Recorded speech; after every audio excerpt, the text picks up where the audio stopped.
discussion on local government. There's government at the center, government in every state, and then there is a third tier as well, known as local government. Local government in rural areas, known as Panchayati Raj institutions, dealt by 73rd Amendment, and local government in urban areas, known as urban local bodies or municipalities or municipal corporations, that is dealt by 74th Amendment. First, we will look at 73rd Amendment, then 74th Amendment, and we will look at these two concepts primarily from the prelims perspective. Lots and lots of facts. Unfortunately, you will have to mug up those facts. And towards the end, we will analyze what is the impact of 73rd and 74th Amendment on India's polity. Were these amendments good, bad, or ugly? And what are the reforms that we can suggest? Sure, let's get started and look at Panchayati Raj institutions covered under Article 243 to 243 capital O. Again, you don't have to memorize these article numbers, just understand the concept. Panchayati Raj institutions and their introduction led to something known as rural local self-government. And this was the ideology of Mahatma Gandhi, wherein Mahatma Gandhi said India lives in the villages. And ultimately, to give democracy at the grassroots, to ensure that people are governing themselves at every village level. That's how this concept originated, Panchayati Raj institutions. But the story starts immediately after the independence, when two important schemes were implemented. One,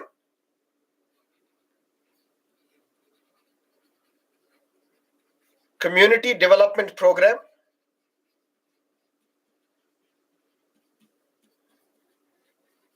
of 1952, the National Extension Service.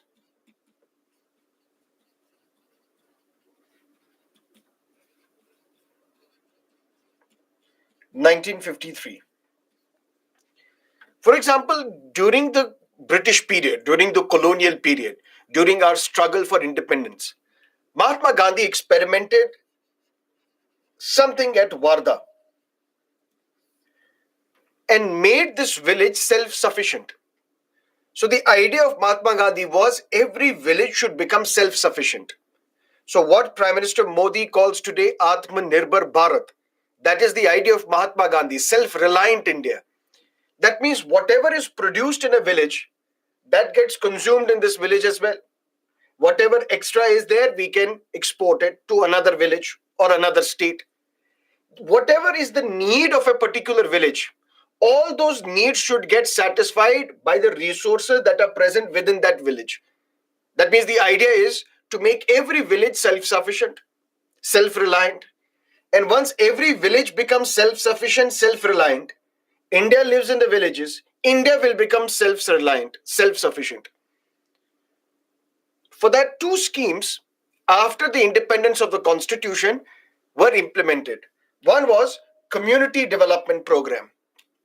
That means at village level, the community, the villagers will come together and initiate developmental activities in their particular villages, so that we can ensure that all these villages where we are experimenting, all these villages become self-sufficient, which basically means whether they need roads, whether they need infrastructure, for that money should be provided so that community can be involved in developing that village. And then it was thought that this community development program should be extended at the national level as well. Not just in few areas, not just in few villages, but at the national level as well. And that's how National Extension Service was established in 1953. So the idea is, after the independence, two programs, community development program, National Extension Service. The idea is to ensure that every village gets developed after taking inputs from the villagers themselves. What do you need? And ultimately, over a period of time, when all these villages will become self-sufficient, India will also become self-sufficient. But then we need to analyze also at the ground level whether these schemes are working or not. For that, a committee was set up headed by Balwantrai Ji Mehta. Balwantrai committee was set up. Mr. Mehta, can you please tell us how are these programs working on ground? Are these programs making any progress, making any impact on the lives of the people in the villages? These two programs, Community Development Program, National Extension Service. Balwantrai Ji Mehta said these programs are bound to fail. Said why? Bound to fail because this is a top-down approach.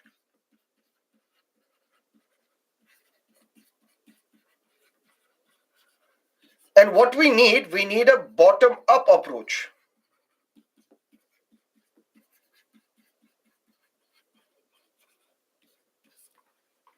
What is this top-down approach? Center or a state getting to decide what is important in a village. Center or the state getting to decide what are the schemes that we will implement in a particular village or in all the villages. But it is the people of those villages who understand what are their problems.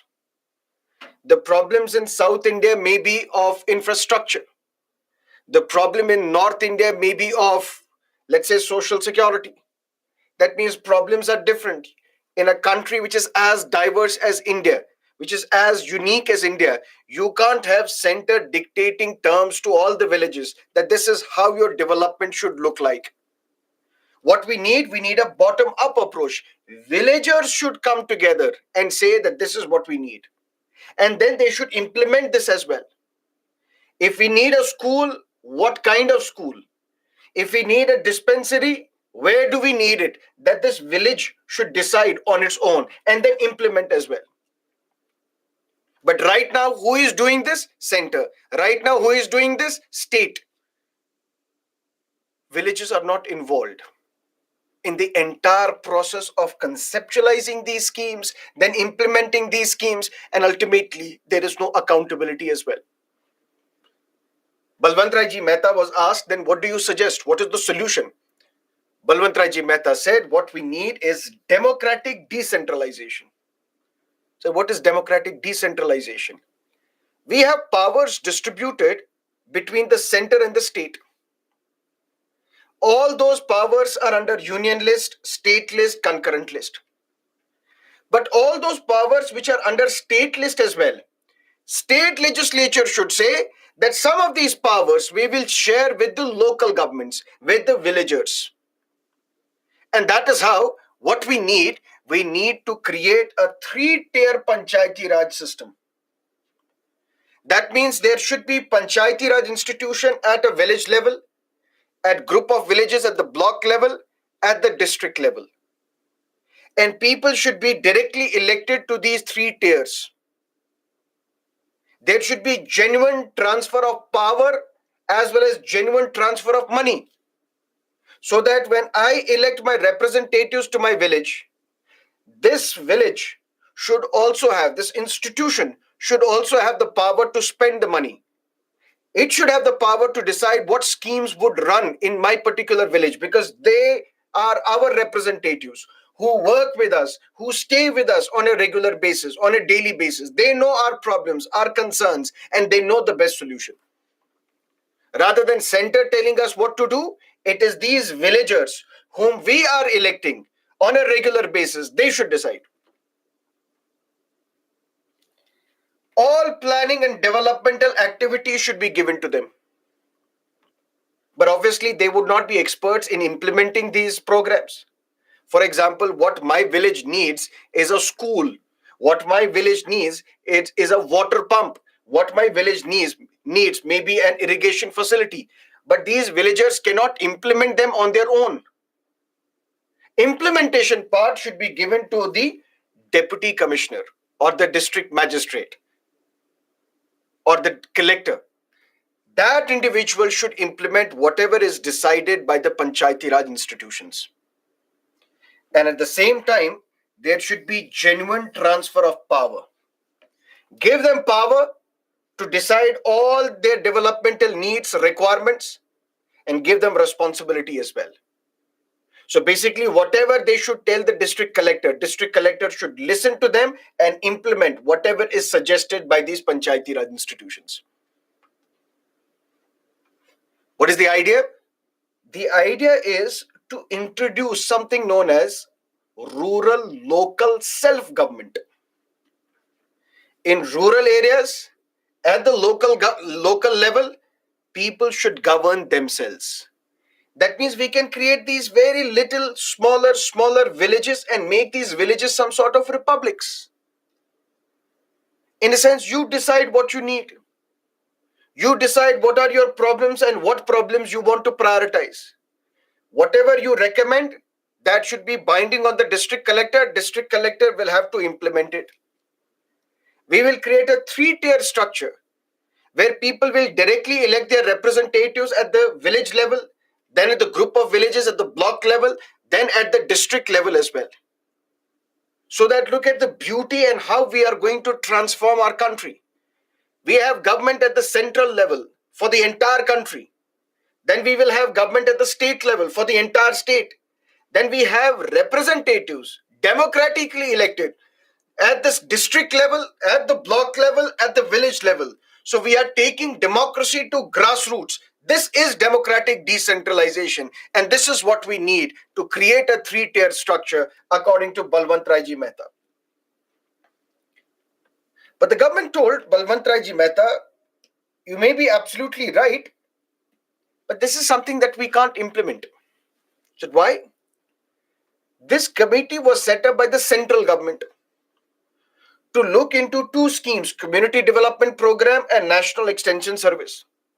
Now, what this committee is recommending is democratic decentralization.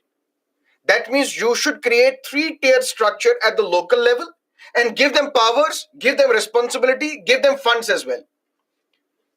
But since this committee was set up by the central government said we can't do much on this matter. Why? Because in distribution of powers between center and the state, in state list, entry 7 talks about local government. What? In the distribution of powers, under 7th schedule of the constitution, we have state list.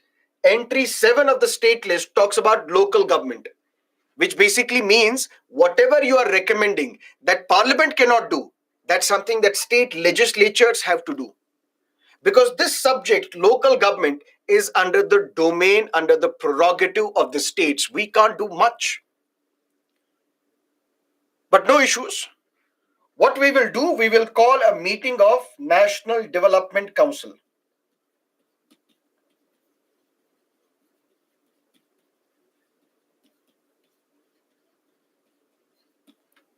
National Development Council then was headed by the Prime Minister.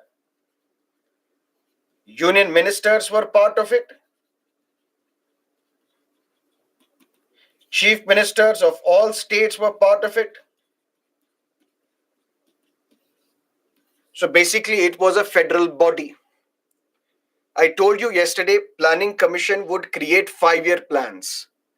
But these 5-year plans would be approved by this National Development Council, headed by Prime Minister, includes union ministers, includes chief ministers of all states. So it is some sort of a federal body where even the states are represented. Now NDC is not existing because after Planning Commission was dissolved, even NDC disappeared. When this committee meeting was announced by Prime Minister Nehru, Mr. Nehru asked all these chief ministers, this is what Balwant Rai Ji Mehta committee has recommended. They want genuine transfer of power to panchayats. They want to establish a Panchayati Raj structure in India, a 3-tier Panchayati Raj structure. Because we can no longer afford top-down approach. The approach has to be bottom-up. Some states accepted, some states did not. But overall, states acceded and accepted that we will set up Panchayati Raj institutions. But this meeting of National Development Council did not insist on a rigid pattern. Rigid pattern in the sense, West Bengal, for example, set up a 4-tier structure. Tamil Nadu, for example, set up a 2-tier structure. Rajasthan, for example, set up a 3-tier structure. Rajasthan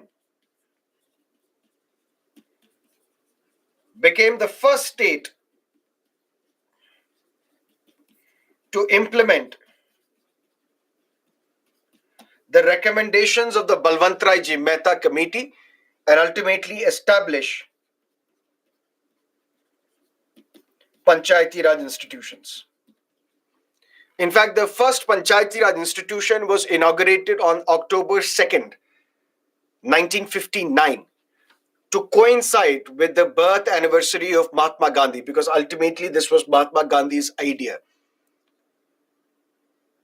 This was established at Nagaur in Rajasthan, and then almost all the states implemented Panchayati Raj institutions, established Panchayati Raj institutions, but there were some states which created 4-tier structure, some states created 3-tier structure, some states created a 2-tier structure. But long story short, Panchayati Raj institutions were established. October 2nd, 1959 was the first time at Nagaur in Rajasthan that Panchayati Raj institutions were established. But over a period of time, we also saw problems. What were these problems? We have center, we have state, we have Panchayati Raj institutions at the village. Listen to me carefully. At the village, at the block, at the district level. But who has created these Panchayati Raj institutions? States. Why? Because local government in the distribution of powers, it is under state list. What are the powers available with the center? Where is it mentioned? Constitution. What are the powers available with the states? Where are they mentioned? Constitution of India. But what should be the powers of these Panchayati Raj institutions? Who will decide? Not the constitution, but the states themselves. And what do you think? Will states give up their power and share this power with Panchayati Raj institutions? In Legislative Assembly of every state, there are MLAs who right now have all the powers at the state level to make law on law and order, land, agriculture, gambling, and then these representatives will become ministers as well. They will implement these laws. That means state government has the power, state legislature has the power.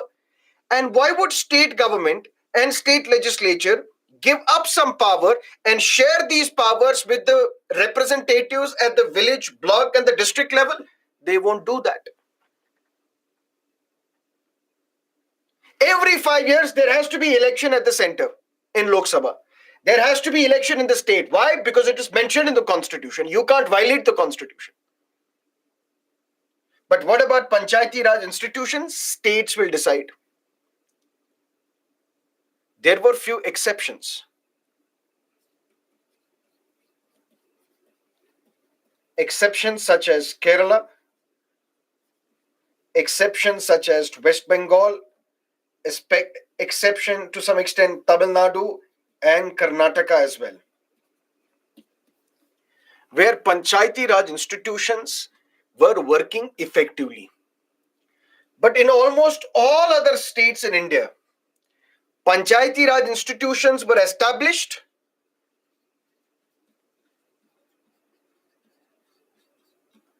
but then dissolved very soon.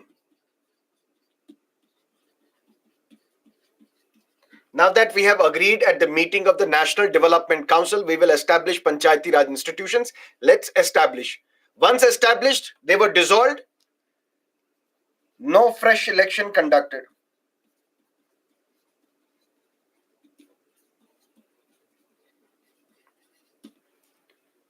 Even where elections were conducted, elections were delayed. Even where Panchayati Raj institutions were present, no genuine transfer of power, which means no responsibility.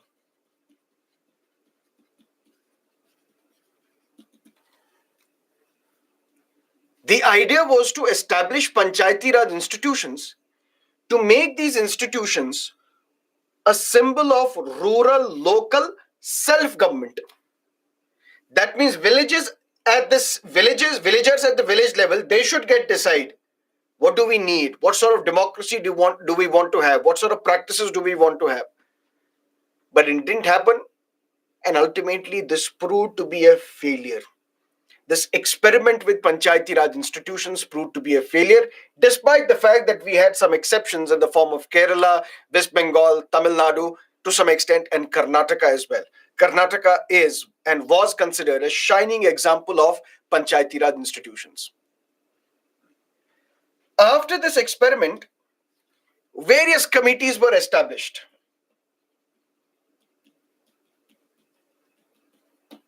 Various committees were established. You don't have to remember even the names of these committees or recommendations of these committees, but just understand the broad picture.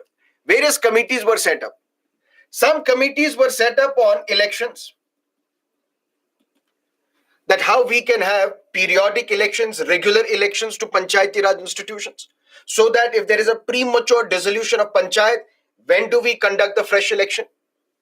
Another committee was set up on finances, because unless and until you give money to Panchayati Raj institutions, how will they perform their duty?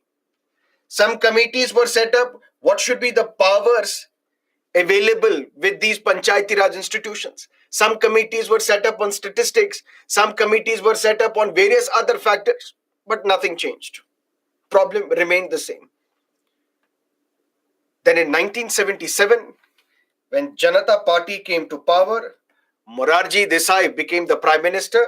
A committee was set up specifically for Panchayati Raj institutions. And that committee was headed by Ashok Mehta, known as Ashok Mehta Committee. Balwant Raji Mehta was not set up for Panchayati Raj institutions. Balwant Raji Mehta was told, please review Community Development Program and National Extension Service. Balwant Raji Mehta recommended democratic decentralization. A three-tier structure should be created. Some states accepted, others created, but did not prove to be a successful experiment, barring few exceptions. After that, various committees were set up, but nothing changed on the ground. Position remained the same. Because why would legislature of a state empower Panchayati Raj institutions? Why would the state executive give up some of its powers and share these powers with local representatives at the local level? Then over a period of time, MLA would lose his influence on the people, and these villagers, these elected representatives at the village level, they will gain prominence. Why would an MLA want to do that and share his power with the representatives at the local level? Didn't happen. Ashok Mehta was asked, please recommend how can we better implement Panchayati Raj institutions. Ashok Mehta gave up close to 120, more than 120, 129 recommendations. These recommendations said, replace the three-tier structure with a two-tier structure. This three-tier structure is complicated. Have Panchayati Raj institution at the district level, have Panchayati Raj institution at the group of villages level known as Mandal Panchayat. Okay. Do you know why MLAs and state government, they don't want to share power with these Panchayati Raj institutions? Why? Because they don't want to empower outsiders. They can empower themselves. How can they empower themselves? Allow political parties to contest Panchayati Raj elections. So Congress, BJP, other regional political parties, they should set up candidates. They should be allowed to contest elections so that their representatives are there in the district level, are there at the Mandal Panchayat level. When their own representatives have captured power in these Panchayati Raj institutions, it would be easy for the political class to empower them with powers, responsibilities, funds as well. And we should have reservation of seats. There should be reservation for SCs, STs, women as well in Panchayati Raj institutions. That is how we can make these Panchayati Raj institutions genuine democratic institutions, by empowering the marginalized, the weaker sections of the society. Balwant Rai Ji Mehta gave various other recommendations, but we don't have to memorize all the 120 odd recommendations. Broadly, these were the recommendations of Ashok Mehta. Based on the recommendations of Ashok Mehta committee, some states such as Karnataka,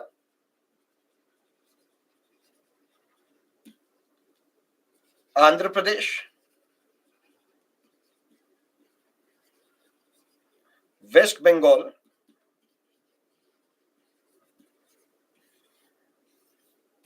implemented the recommendations of Ashok Mehta committee, but other states, they did not. They ignored the recommendations of Ashok Mehta and problems persisted. Problems continued. And after that, various other committees were set up. How can we better strengthen Panchayati Raj institutions? LM Singhvi committee recommended something important.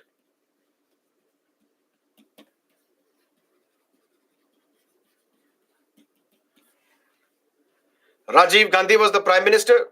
Rajiv Gandhi set up LM Singhvi committee. Mr. Singhvi, can you please tell us how can we better strengthen Panchayati Raj institutions?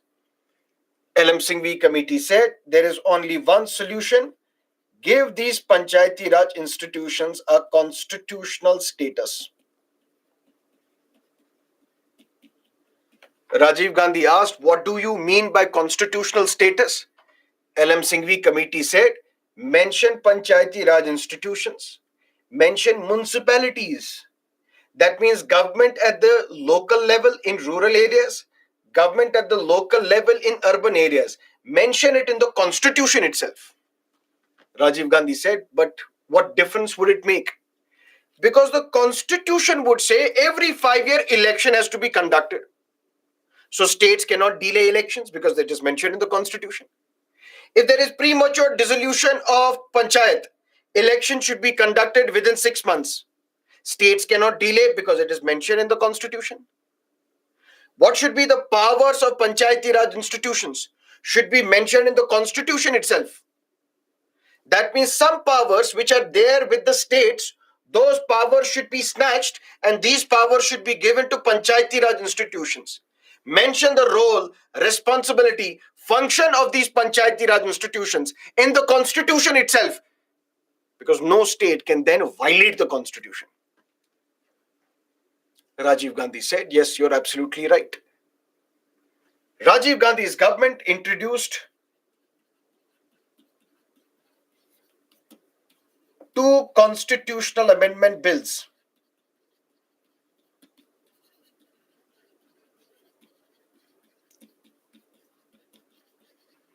In the parliament.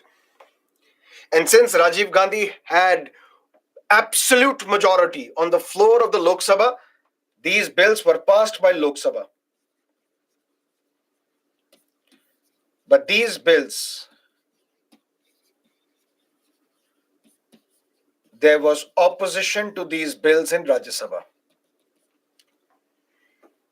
Why Rajya Sabha? Because Rajya Sabha is the Council of States. Rajya Sabha represents the interests of the states in the parliament. and the states protested. Why? How dare you, Parliament as an institution? How can you make a law which is under state list?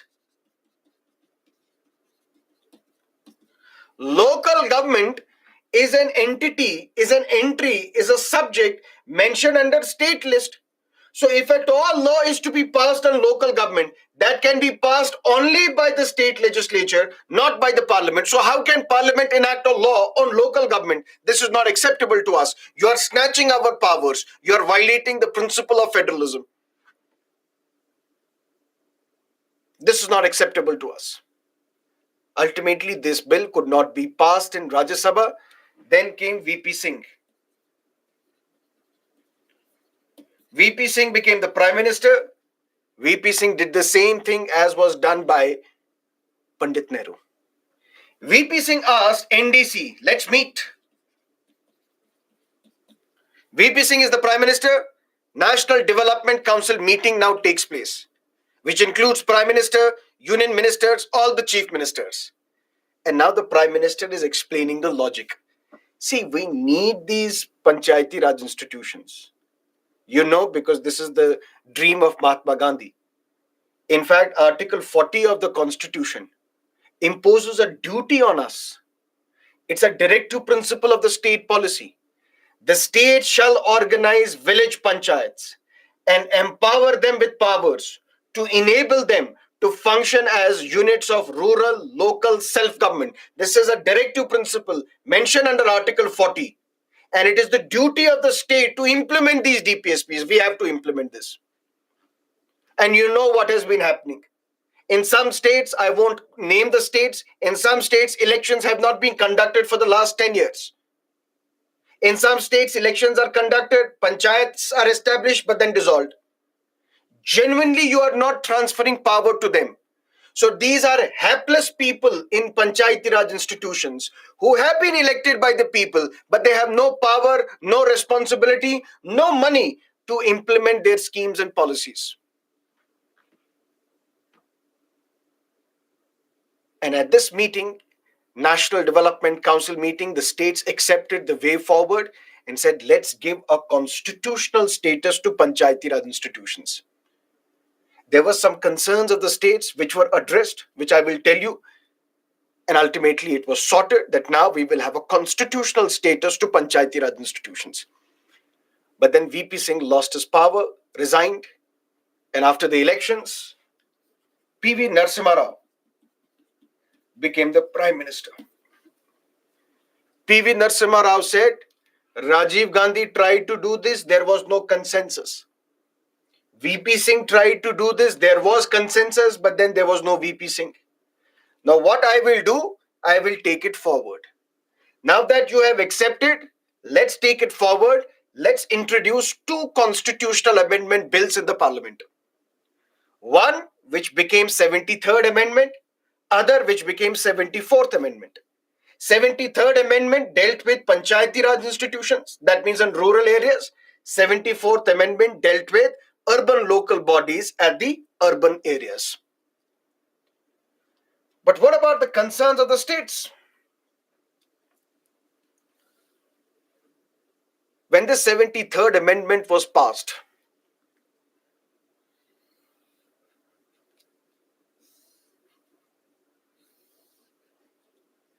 this law passed by the parliament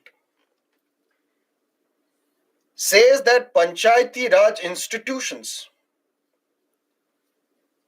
shall be established in every state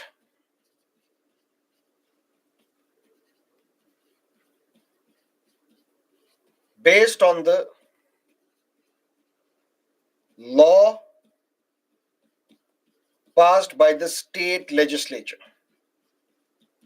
This is the most important point. Listen to me carefully. In the distribution of powers, local government comes under state list. That means if at all there is to be a law to be enacted on local government, this law can be passed by the state legislature. And now 73rd Amendment is saying the same thing. Panchayati Raj institutions are to be established in the entire country based on the laws passed by the state legislature. So if we have panchayats in Karnataka, for that the law should be passed by the Karnataka Legislative Assembly. If they have Panchayati Raj institutions in UP or Madhya Pradesh or Chhattisgarh, the laws should be passed by the respective legislatures. They have to enact a law, and through this law, you have to create Panchayati Raj institutions. But whenever you will pass a law, you will have to look at 73rd Amendment. And in the 73rd Amendment, there are some compulsory provisions.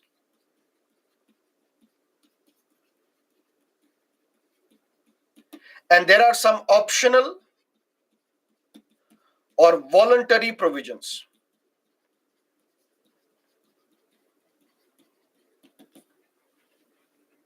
Seventy-third Amendment is like the model law. State legislature, whenever you will pass a law, which you have now agreed that you will pass a law, all the state legislatures, when they will pass a law to establish Panchayati Raj institutions, they will have to look at 73rd Amendment. And in their laws, they have to compulsorily include these provisions. Because we have agreed at the NDC meeting that we will abide by this. Your problem was you don't want Parliament to pass a law on state list because you think it violates federalism. Fair enough, we will not pass a law. But we will give you a directive, which you will agree, that this is the model law. Whenever all the states will pass a law on panchayats, you will have to abide by this model law, which is 73rd Amendment. Within this amendment, there are compulsory provisions, there are voluntary provisions. When Karnataka legislature will enact a law to establish Panchayati Raj institutions in Karnataka, necessarily Karnataka legislature will have to include these provisions. But it is optional for Karnataka legislature. Whether you like it, then you can include these voluntary provisions as well. We would encourage you, please include all these provisions, compulsory as well as voluntary. But compulsory you have to, voluntary you may not. But we would encourage you, even these voluntary provisions you should include. And it is this constitutional status which was given to Panchayati Raj institutions in 1992, which has transitioned our democracy from a representative democracy to a participative democracy. Previously, people will elect their representatives to Lok Sabha to represent them in Lok Sabha. People will elect their representatives to Legislative Assembly to represent them in Legislative Assembly.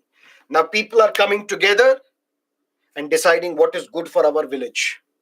That means they are participating together. Deepening democracy. Democracy is now reaching the grassroots. So Panchayati Raj institutions in all the states are not created by the law passed by the parliament. Panchayati Raj institutions are created in every state based on the law passed by the state legislature. But when the state legislature will enact a law, you will find in every state these provisions are mentioned. In every state, no deviation. Every state, these provisions are there.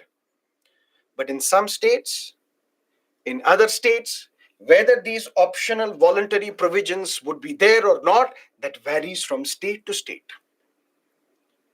We will have to understand from the examination perspective, what are these compulsory provisions, what are these voluntary provisions. And compulsory provision is that throughout the country, in every state, we need Gram Sabha. Gram Sabha has to be created. It's a compulsory provision. That is why you will find Gram Sabhas everywhere. What is Gram Sabha? At every village. Who is part of this Gram Sabha? All registered voters. In all the villages in India, without any exception, you will find a Gram Sabha. Who will be part of this Gram Sabha? All those who are the registered voter of that village, all those who are above the age of 18 and are registered as voters in that village. That is why we see different list electoral rolls. For Panchayati Raj elections, there is a different electoral role. For Lok Sabha election, there is a different electoral role. Now we are talking about if your name is registered as a voter in this village, if you are above 18, you are part of Gram Sabha. Necessarily, it has to be constituted in every village, in every state. It's a compulsory provision. Imagine it this way: Gram Sabha, a body which includes all the registered voters together. This is like direct democracy that used to happen in ancient Rome, where all the people together would decide the policies for their particular state. But what should be the power and responsibility of this Gram Sabha? That state legislature will provide. That means constituting Gram Sabha is a compulsory provision. All the registered voters of that village should be part of Gram Sabha. It's a compulsory provision. But then what should be the power of this Gram Sabha? That state legislature will decide. And it varies from state to state. Compulsorily, you have to set up Gram Sabha. Compulsorily, all the registered voters of that village should be part of Gram Sabha. But what should be the power function of this Gram Sabha? That state legislature in its law will provide. And then we have to have a three-tier structure. What is this three-tier structure? We should have panchayat at the village level, at the intermediate level, at the district level. Gram Sabha is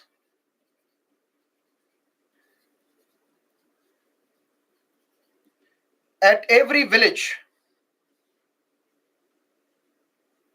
If these are villages, at every village there will be a Gram Sabha, including members who are the voters of that village. That means there is no election to Gram Sabha. All the registered voters of that village automatically become part of Gram Sabha. But then we have to create a three-tier structure. One at every village,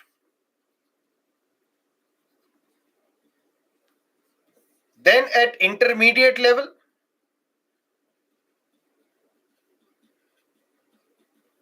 then at the district level.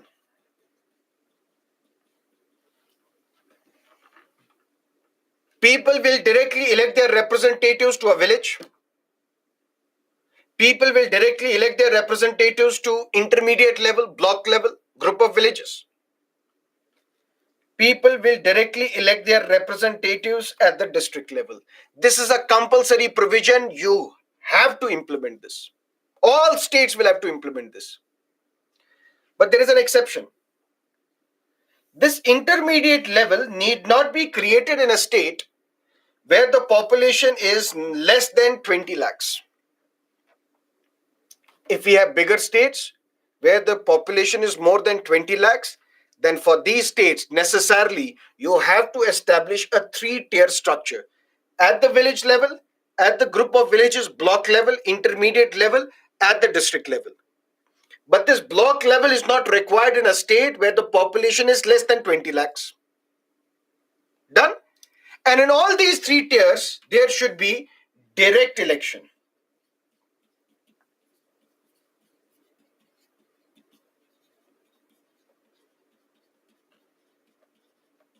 Direct election to all the three tiers. But for example, we have panchayat at the village level, panchayat at the intermediate level, panchayat at the district level. Members are to be directly elected. But who will be the chairperson of this village? This village is known as Gram Panchayat.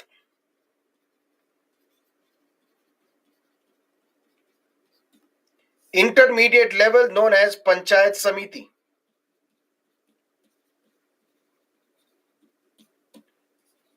Block level.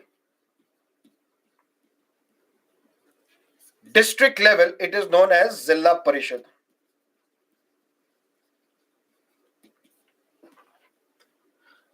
Gram Panchayat and Gram Sabha is different. Gram Sabha is all the registered voters are part of Gram Sabha. Done. But then these voters will elect their representatives to Gram Panchayat. Then these voters will elect their representatives at the intermediate level, Panchayat Samiti. Then all the people at the district level will come together to vote for their representatives at the Zilla Parishad. All these members will be directly elected. But who will be the chairperson of this Gram Panchayat? Who will be the chairperson of Panchayat Samiti? Who will be the chairperson of Zilla Parishad? 73rd Amendment says chairperson of Panchayat Samiti and Zilla Parishad should be indirectly elected. That means once you have elected your representatives to Panchayat Samiti, one amongst this member can be elected as the chairman. That means people will not directly elect the chairman. People will elect their representatives. These representatives will elect the chairperson of that intermediate council, Panchayat Samiti. Who will be the chairperson or who will be the head of the Zilla Parishad? In a sense, on the election side, who will be heading the Zilla Parishad? Who will be the chairperson of the Zilla Parishad on the election side? That will also be indirectly elected. So all these representatives elected at the Zilla Parishad, one amongst them will be the head of this Zilla Parishad, chairperson of the Zilla Parishad. And who is going to be the chairperson of the Gram Panchayat? That state legislature shall decide. We have given it to the states. You decide who is going to be the chairperson of the Gram Panchayat. When we say you decide, that means you tell us in your law whether this head of the Gram Panchayat, Sarpanch for example, whether this person should be directly elected by the people or indirectly elected from the representatives of the Gram Panchayat.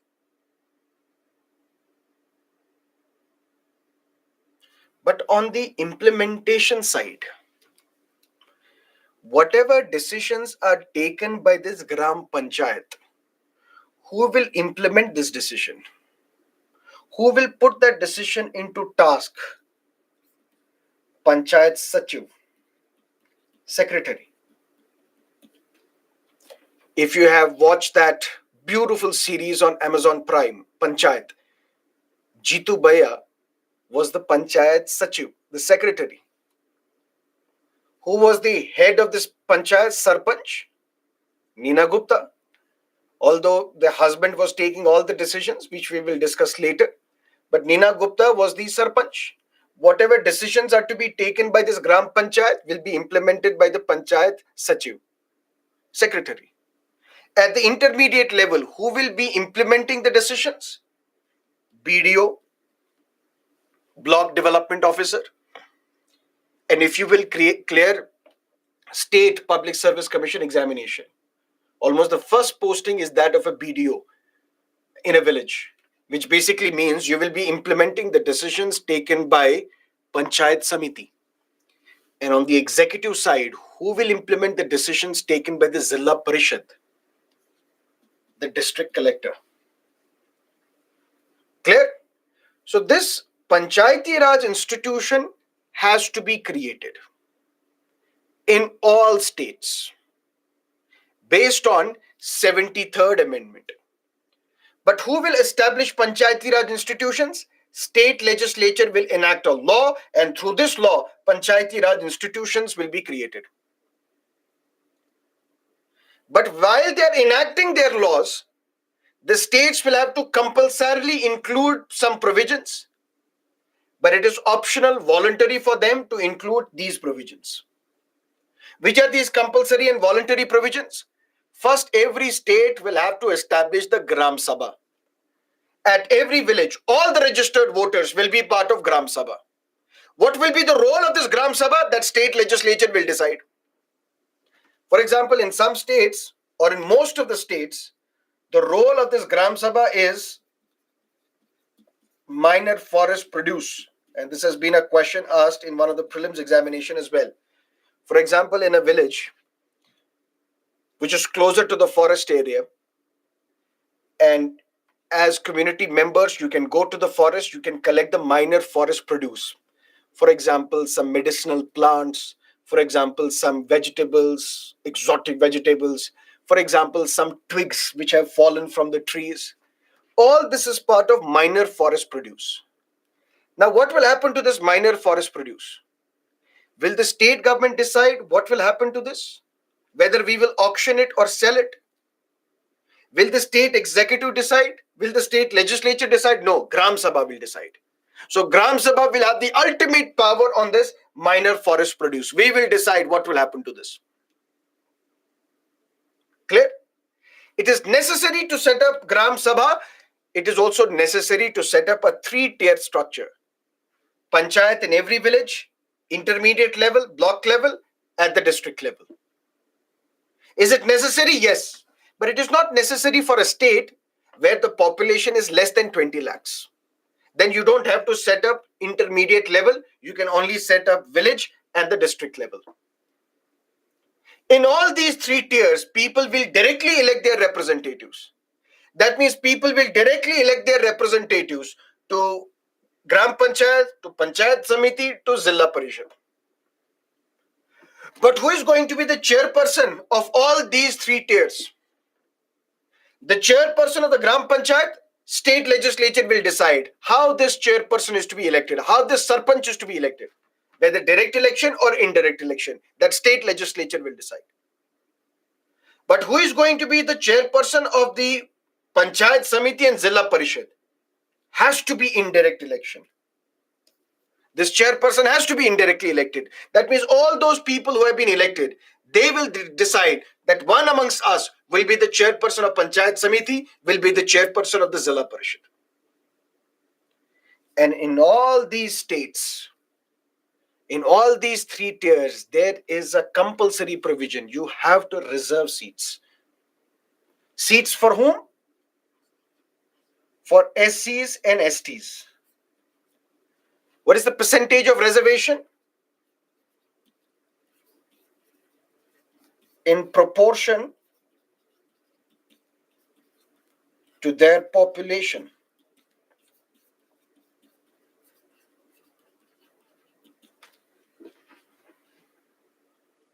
There is a village. In that village, we have to set up Gram Panchayat. In Gram Panchayat, we have 10 seats, for example. We have to elect all the 10 representatives to Gram Panchayat. For that, we have to provide reservation to SCs and STs. What is the percentage? In proportion to their population. Which means if the population of SCs and STs is 0 in this village, there won't be any reservation because there is nobody who is from SC or ST community for whom we may want to reserve seats. If the population is 70%, 70% seats will be reserved. If the population is 100%, 100% seats will be reserved. That means in proportion to your population, seats will be reserved for you if you are from SC or ST community. There should be reservation of seats for women. How much?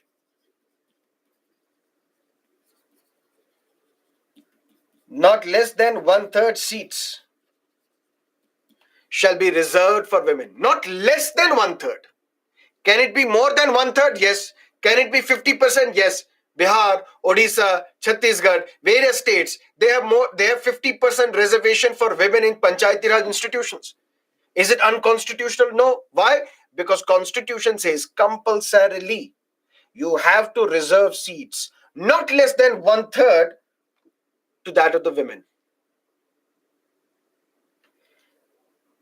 But there are some voluntary provisions as well. Voluntary provisions. MLAs or MPs? Can MLAs or MPs also be given a representation in Panchayati Raj institutions? In a sense, can we make MLA and the member of parliament of Lok Sabha from that particular area also part of the Panchayat Samiti or Zilla Parishad? That is a voluntary provision. If you want, you may provide it. Can we provide reservation to OBCs, other backward classes?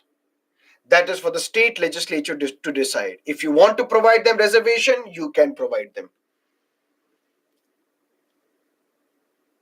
That means even in the reservation of seats, which is not only seats, regular seats, but also the seats, vacancies in the office of chairpersons. If there are 30 chairperson offices at the village level, at the district level, at the intermediate level, for all these chairperson positions also, seats should be reserved for SCs and STs in proportion to their population. Not less than 1/3 of these chairpersons should be women. But what about members of legislative assemblies or Lok Sabha or Rajya Sabha or OBCs? Should they be also provided reservation or representation? That's for the state legislature to decide. That's a voluntary provision. If you want, you may go ahead. If you don't want, nobody's going to force you. Not just that, the duration of the panchayat is 5 years.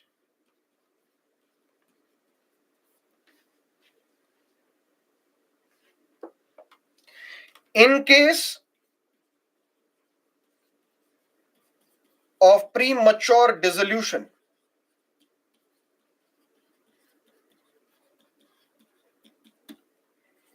election or re-election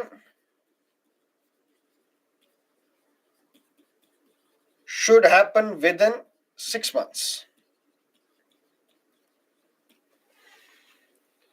And panchayats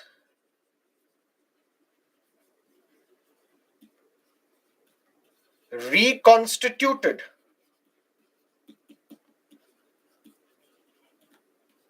after the premature dissolution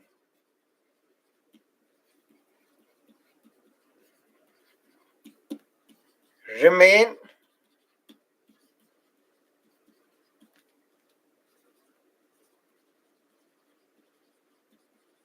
for the remainder of the term.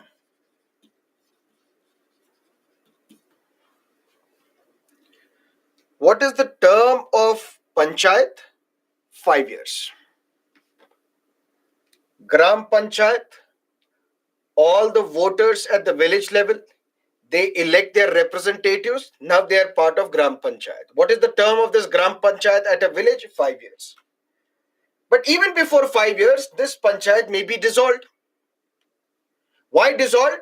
Maybe all these members died. We have to have re-election. Or maybe some of them or most of them were disqualified. We will discuss what are the grounds for disqualification. Whatever may be the reason, this panchayat has been dissolved. Now, if it has been dissolved, we have to have a re-election. Previously, re-election was not happening because it was not mentioned in the constitution. Now, re-election has to happen within 6 months. Mentioned in the constitution, necessary, compulsory. And if this panchayat is reconstituted, it will remain in office for the remainder of the term, not for the full 5 years. Sir, what does that mean? Just like at Lok Sabha, just like at Legislative Assembly. If, for example, I am a member of Lok Sabha belonging to constituency X, after 2 years I was disqualified, or after 2 years I'm dead, or after 2 years I've resigned, that means there is a vacancy. That means fresh election will be conducted. That means once a new candidate would be elected, will this candidate have a 5-year term, or will this candidate remain in office for the remainder of the term, whatever else is left after subtracting my 2 years? The remainder of the term. Similarly, panchayat as well. Once this panchayat is dissolved, within 6 months you have to organize fresh election. and a newly constituted panchayat, which has been elected after the premature dissolution, will remain in office for the remainder of the term, not for the full 5 years, because it's like some sort of a by-election. Similarly, qualifications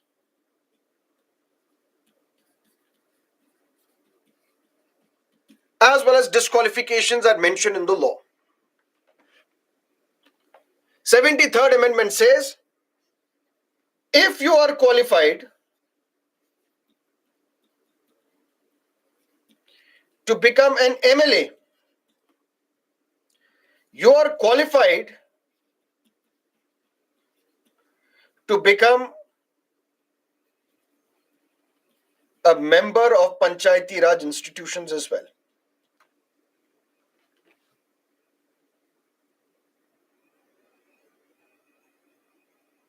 And same disqualifications as they exist for MLAs, same exist for Panchayati Raj institutions as well. Except for an MLA,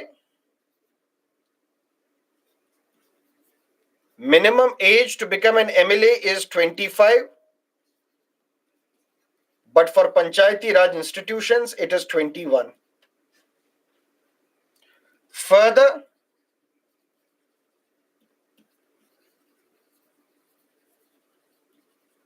additional grounds of qualification and disqualification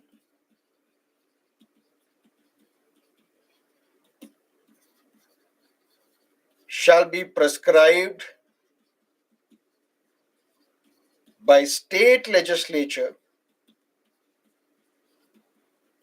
by law.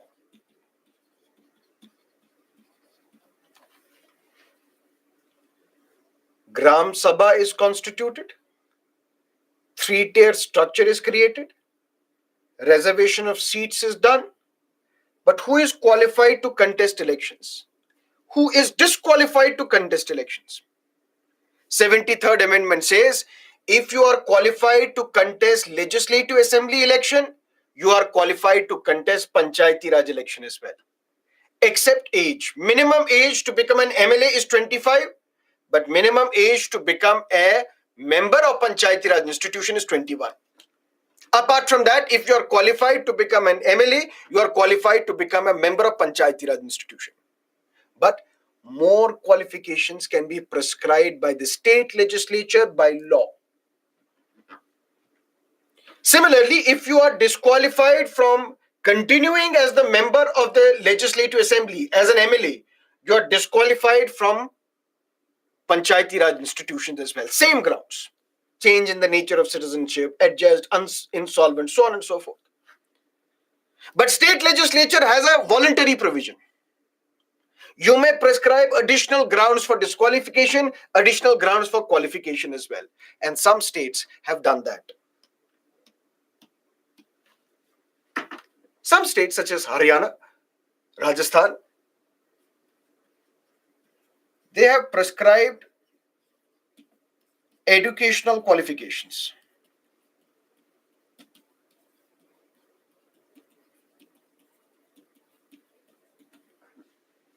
There are some states which have said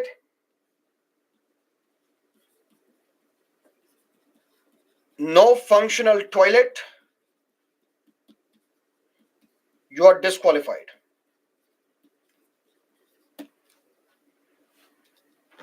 What does the Constitution say under 73rd Amendment? Who is qualified, who is disqualified to contest Panchayati Raj election?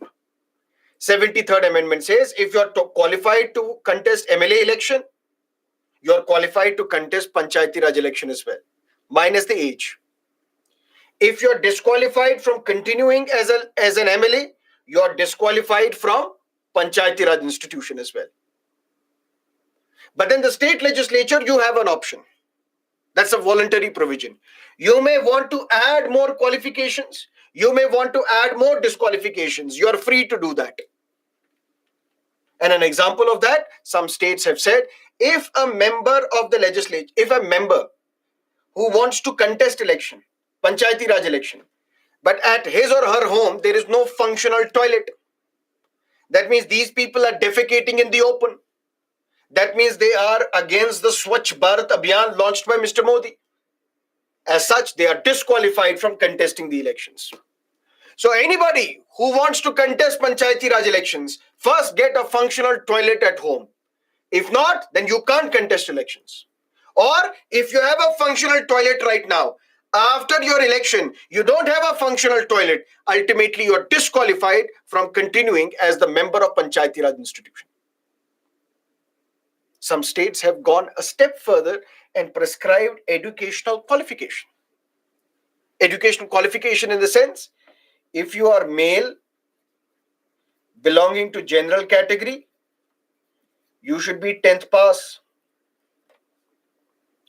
If you are a female belonging to a reserved category, you should be 5th pass. Others can be 8th pass.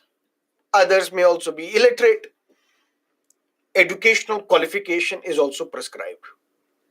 What do you think? Prescribing educational qualification, is it good, bad, or ugly?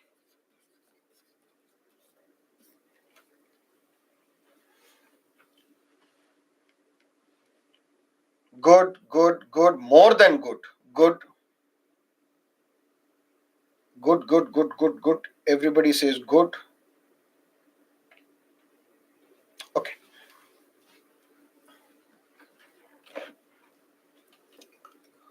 Who has prescribed educational qualification as a qualification to contest Panchayati Raj elections? State legislature. Who are the members of the state legislature? MLAs. Is such a qualification present for MLAs that you should be educated, you should have this educational qualification? No. That means this reeks of hypocrisy.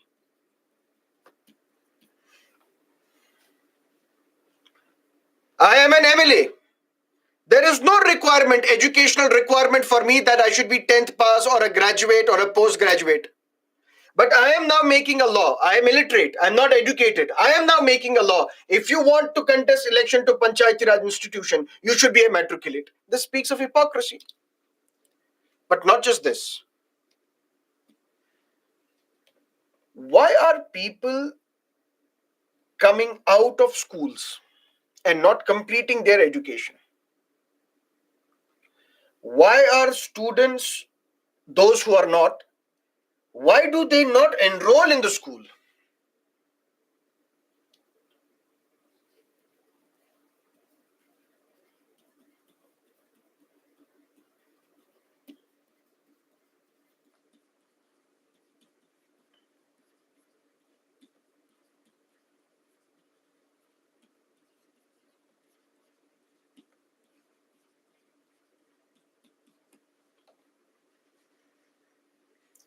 If these are the people, for example, 1 lakh people who are now disqualified from contesting Panchayati Raj elections because they are not 10th standard pass, they are not 5th pass, they are not 8th pass.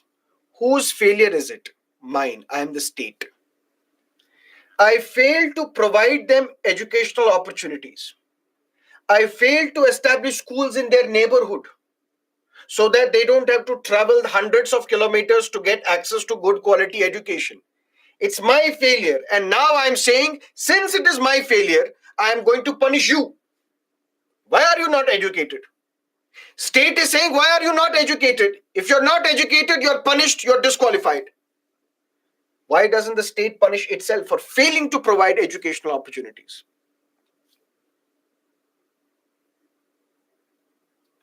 To become a politician, you don't need to be literate. To become a politician, to cater to the interest of the people, you should have empathy. And empathy is not something that is taught in schools or colleges or universities. You may be educated, you may be a graduate or a postgraduate from an Ivy college. But even then, you may be an hypocrite.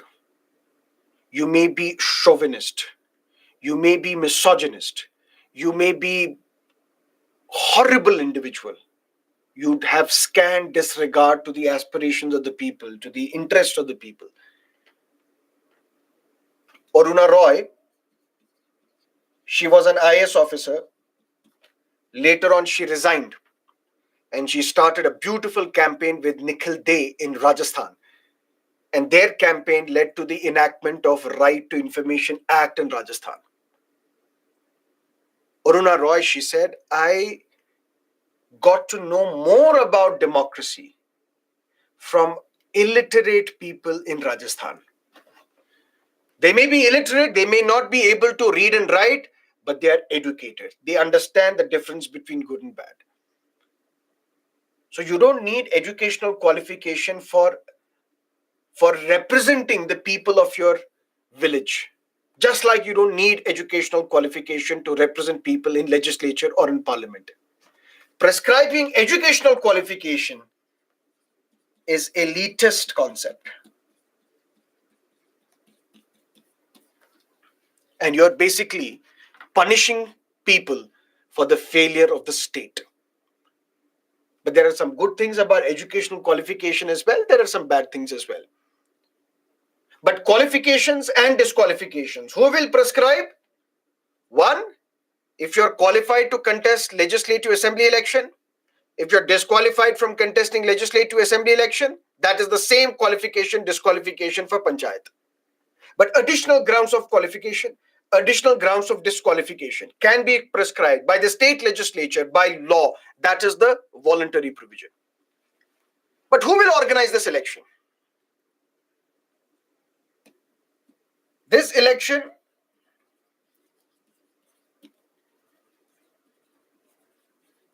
will be conducted, organized by a single member state election commission, which will be headed by state election commissioner.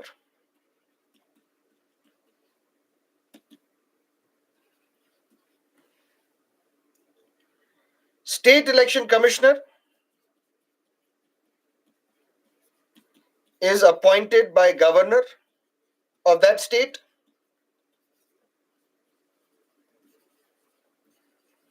and can be removed in the like manner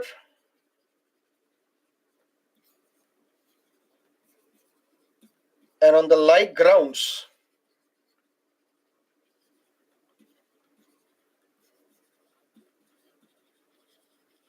as the judge of the High Court.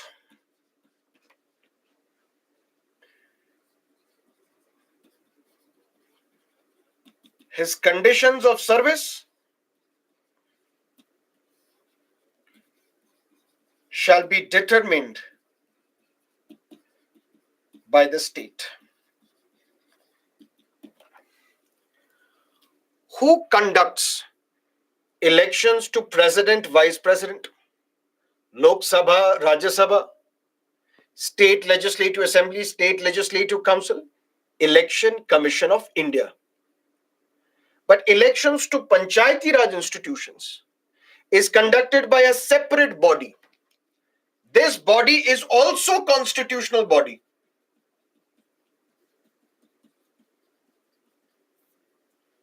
Why constitutional body? Because it is mentioned in the constitution.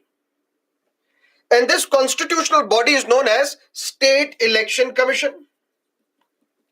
It's a single member body. That means we will have a state election commissioner. Who is the state election commissioner? Appointed by the governor on the aid and advice of the chief minister.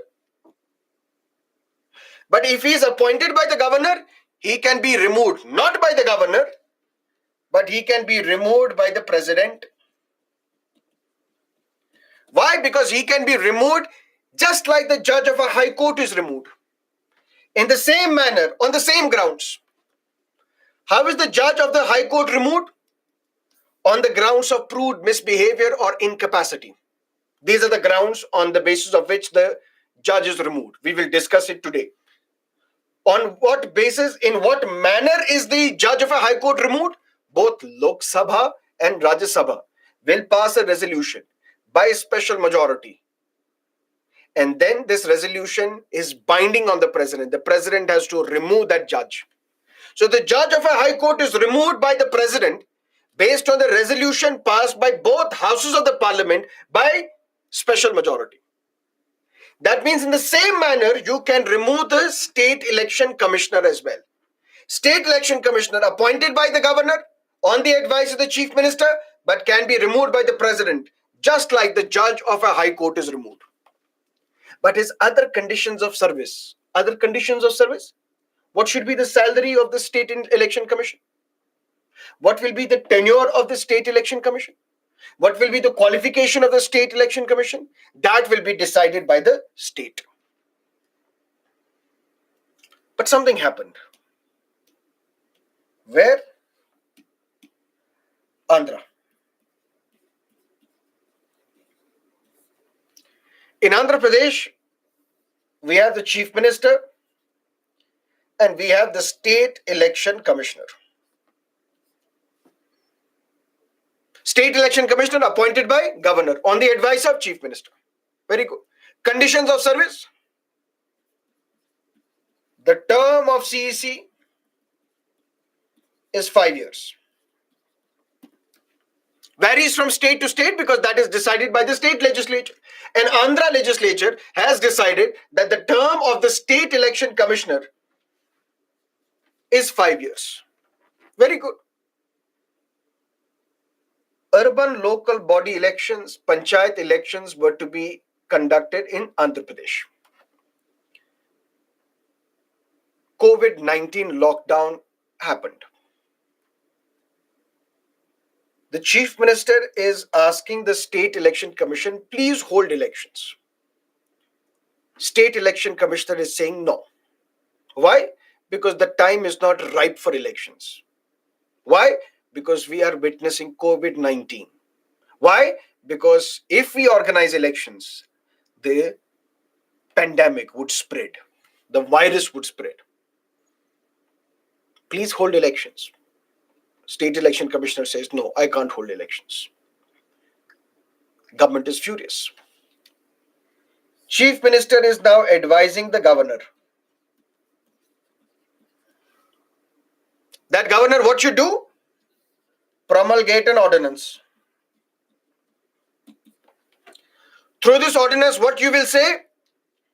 That the term of the CEC is now 3 years.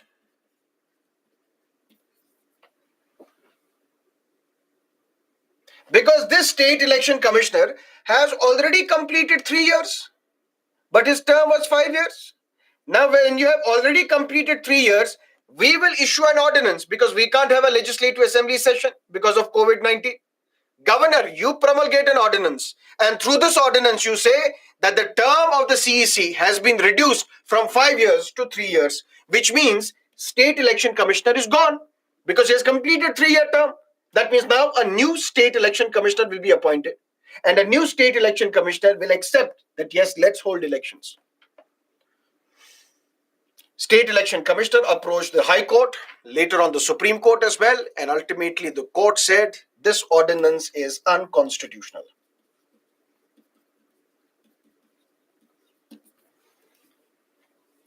Unconstitutional, why? 2 reasons. Reason number 1, the terms of conditions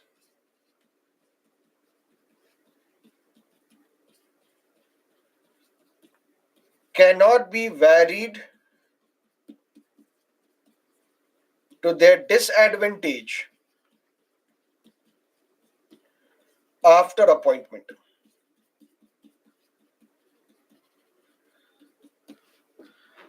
If I am appointed for a 5-year term, after 1 year or 2 years or 3 years, you can't say that now your term has been reduced from 5 years to 3 years.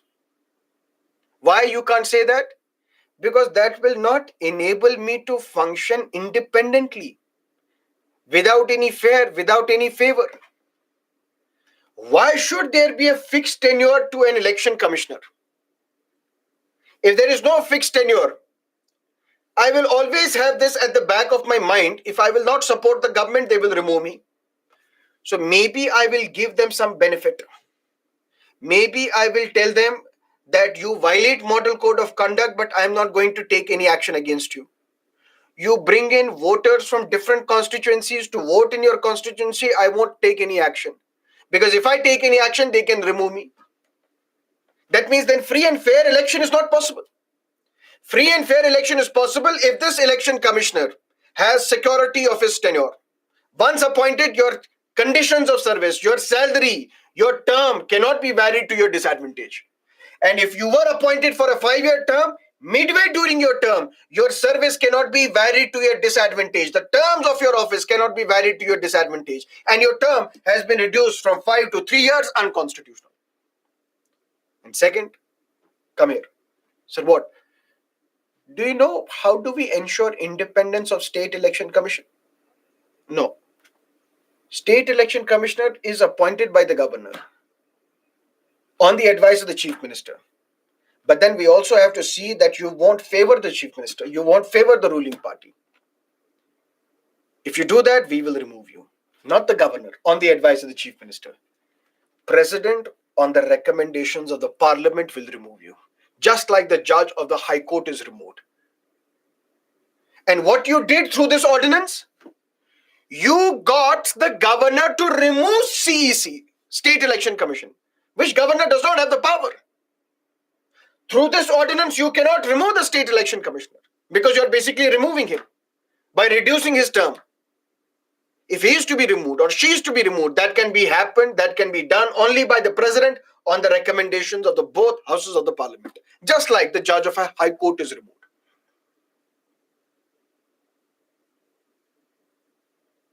And at the same time, what are the powers and the functions? Constitution says under 73rd Amendment, the state legislature may transfer some of these powers, delegate some of these powers to the Panchayati Raj institutions. Panchayati Raj institutions are to be established. Gram Sabha has to be established. A 3-tier structure has to be established. Direct election has to be conducted. A reservation has to be provided. Qualification, disqualification done. Who will organize the election? State Election Commission. But what will be the role of these bodies?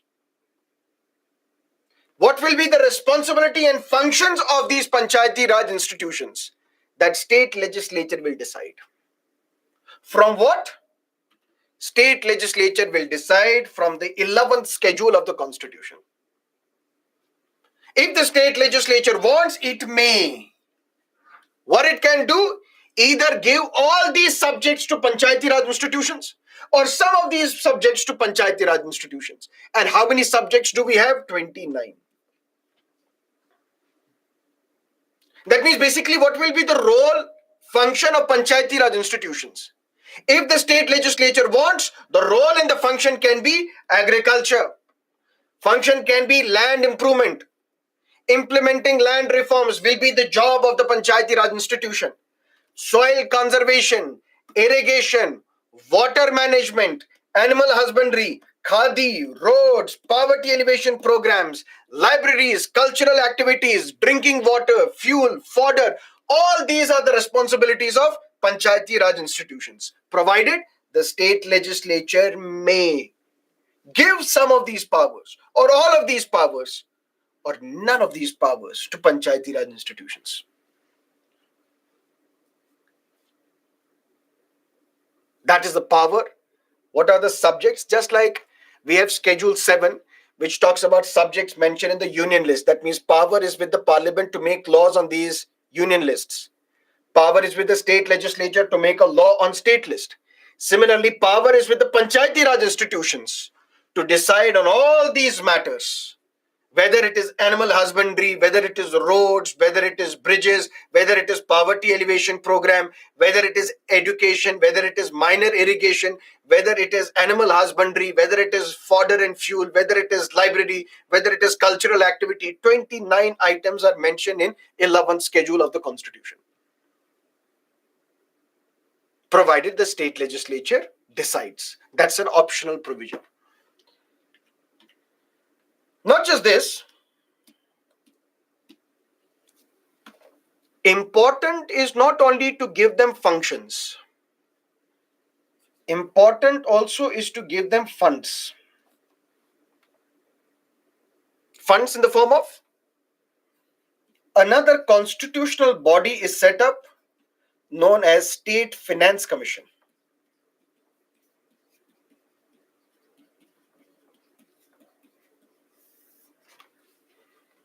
Every 5 years,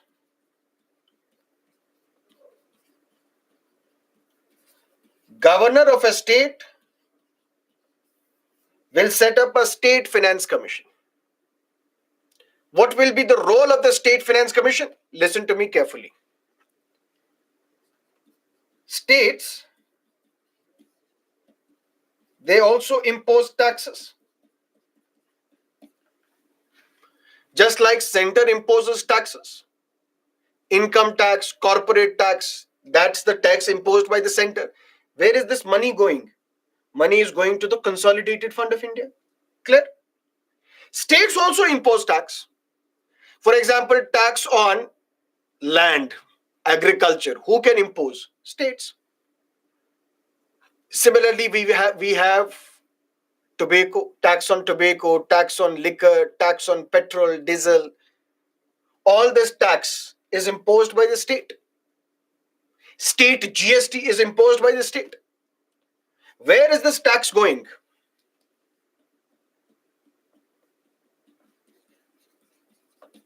Consolidated Fund of the state.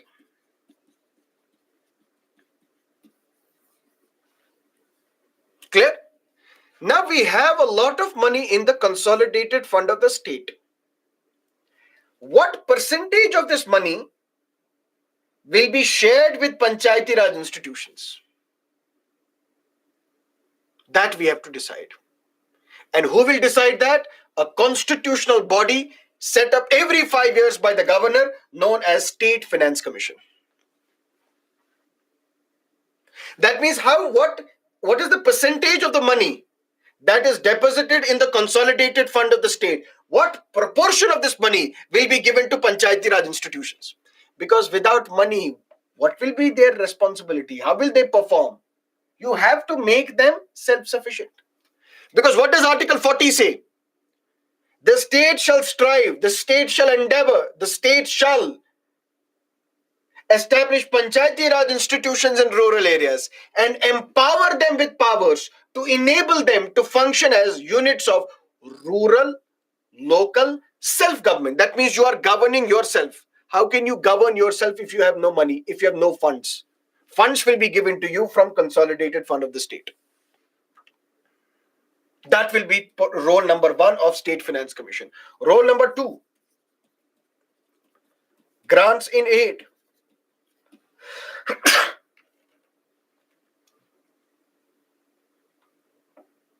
For these Panchayati Raj institutions, we should grant them money for various scholarships, for setting up khadi industries, for setting up libraries, for setting up ponds, for specific purposes. They should be given some grants. That means some money should be given to them to aid them to perform their tasks. Who will decide that? State Finance Commission. And these Panchayati Raj institutions, they can also impose taxes, tolls, prescribe fines. That is also the responsibility of Panchayati Raj institutions. So Panchayati Raj institutions will be empowered by the state. that you can levy some of the taxes, you can levy some of the tolls, you can impose certain fines, and through this you can also generate funds, and through these funds you can become units of rural local self government. But there are some areas where panchayati raj institutions are absent, where we don't see panchayati raj institutions. For example, those areas under Schedule 6 of the Constitution. Why? Because they don't need it. They already have a district council, which is much more powerful than a panchayati raj institution. So why would they need another structure? It would be duplication. That's why they don't need it. Similarly, in Gorkha land, they have their own local government where panchayati raj institutions are not required, because again it will be duplication. Similarly, in areas such as Gorkha land, Schedule 6 areas, there are some areas in Nagaland as well where we don't see panchayati raj institutions. But what about Schedule 5 areas? Are panchayati raj institutions present there? Yes. For that we have a law known as PISA. Panchayats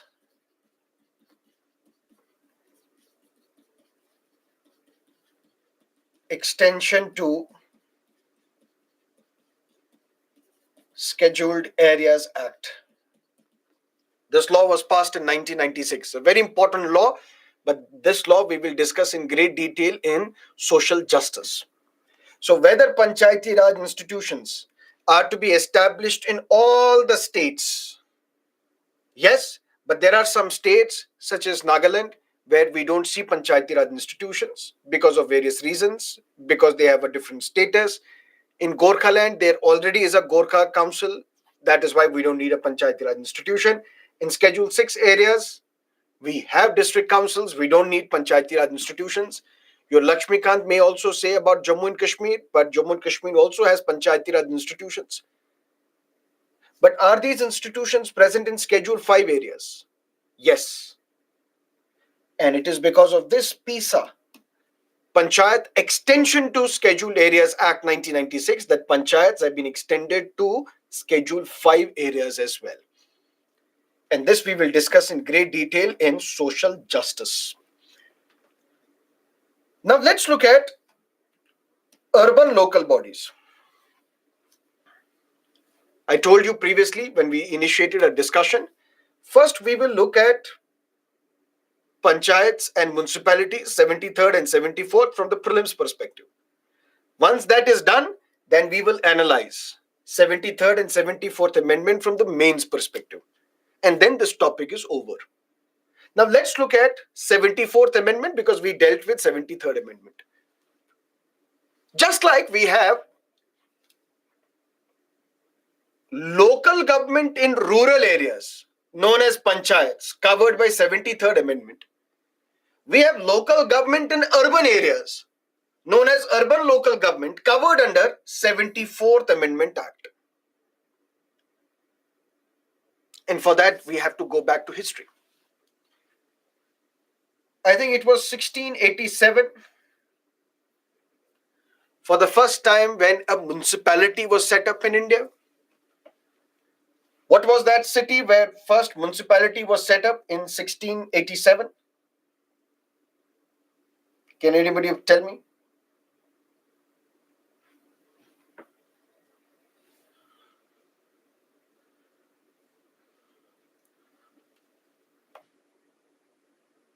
Madras, Calcutta, again in 1726.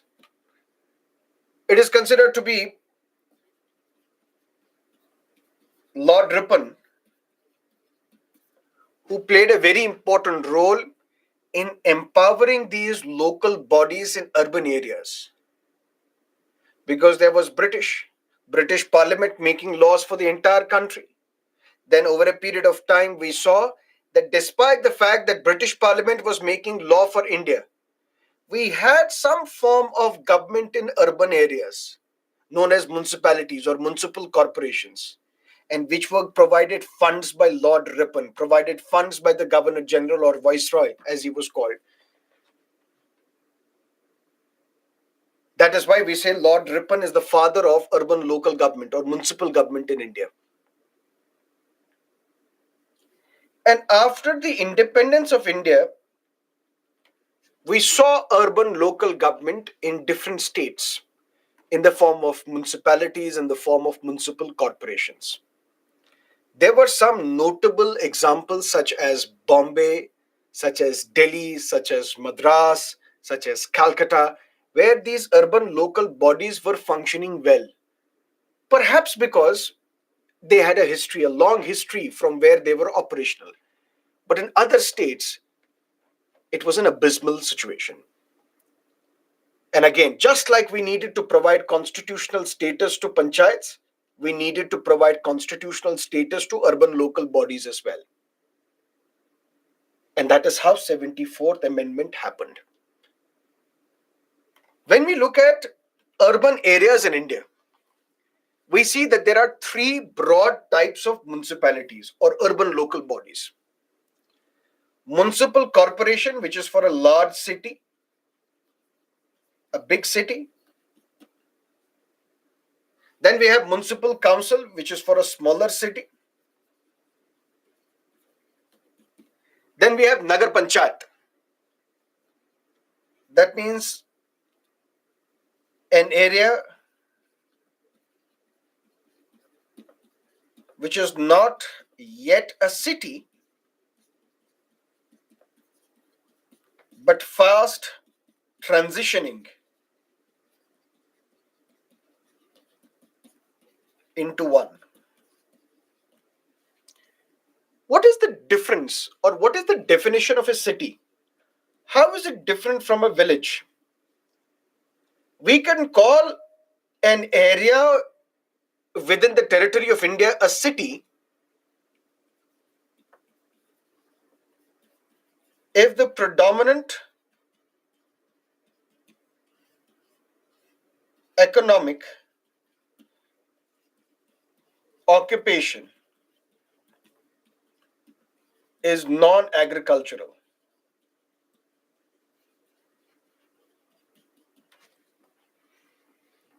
The predominant economic activity of a village is agriculture. The predominant economic activity in a village is non-agricultural. Lots of manufacturing, lots of services. We say city is also a place of a chance. One lottery, hit or miss, can revolutionize your day, can change your life. That is why we say city is a land of opportunities. In city, the predominant economic activity is non-agricultural. And to administer a city, you require a different expertise altogether because the cities are facing with different kinds of problems. Pollution is one problem. Population growth is one problem, another problem.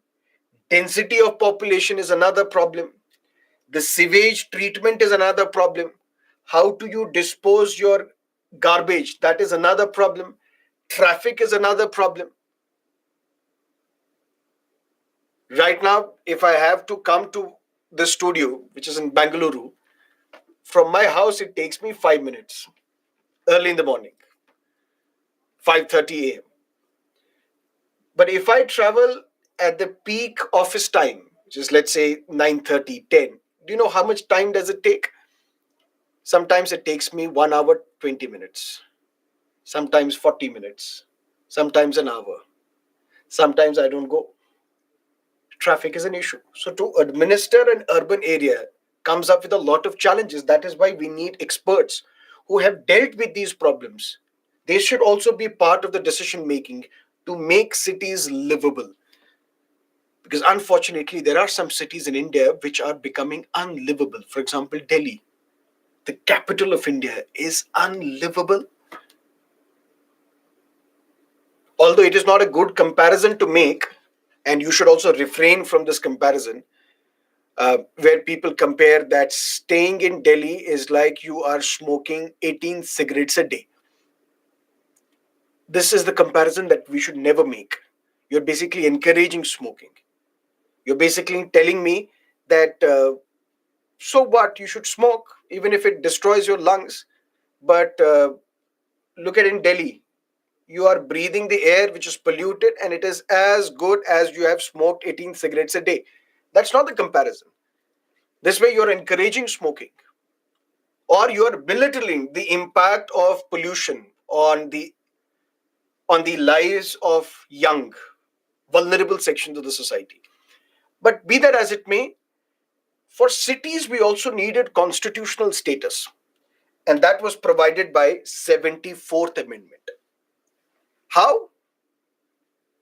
Elections take place. Let's say we are in Mumbai.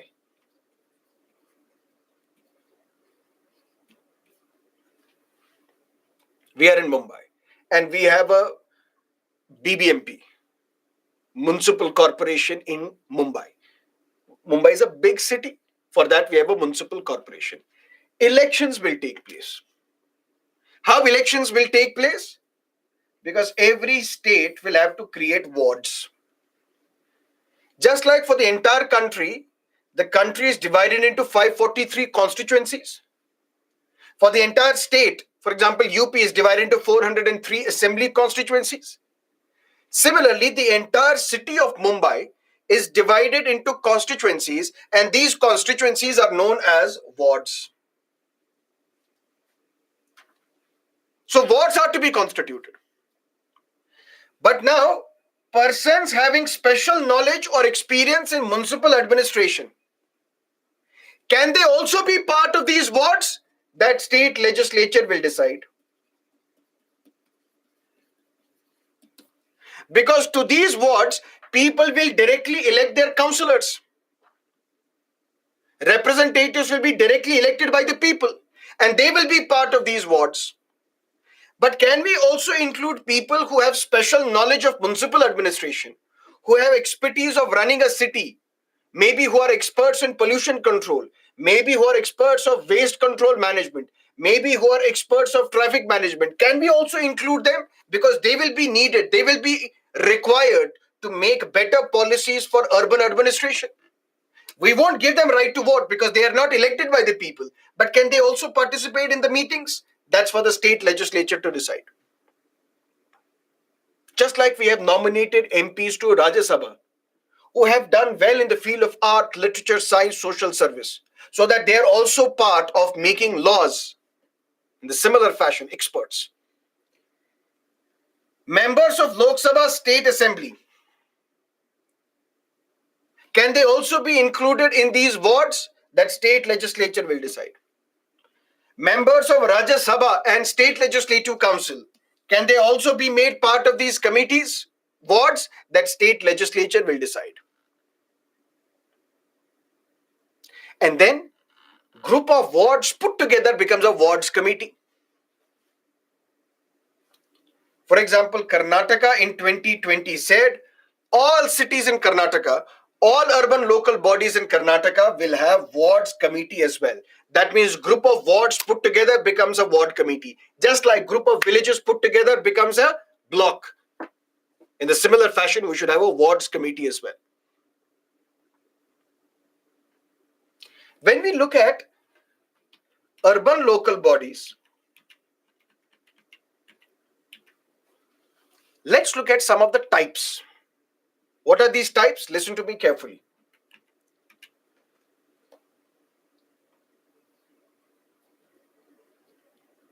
This is the BCCI team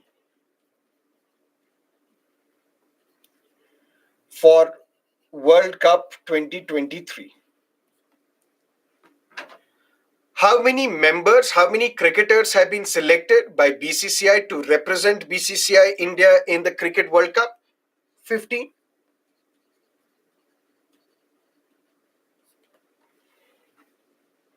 But does that mean we have only 15 cricketers in the entire country? No. We have thousands of cricketers, or maybe lakhs of cricketers. Some of them don't play professionally. Some play at the under 17, under 14, under 19, under 21, under 23. Some play at the domestic Ranji trophy, other trophies, so many different trophies. Some play professionally. Some people like me, they don't play professionally. We play for fun. But does that mean we have only 15 cricketers in India? No, we have other cricketers also, but they are not part of the World Cup. Similarly, there are various types of urban local bodies in India, but not all of them are under 74th Amendment. We have various types of urban local bodies in India. We have various types of urban government in India, but not all of them are part of 74th Amendment. 74th Amendment talks about number 1, municipal corporation. What is this municipal corporation? A municipality for a large city.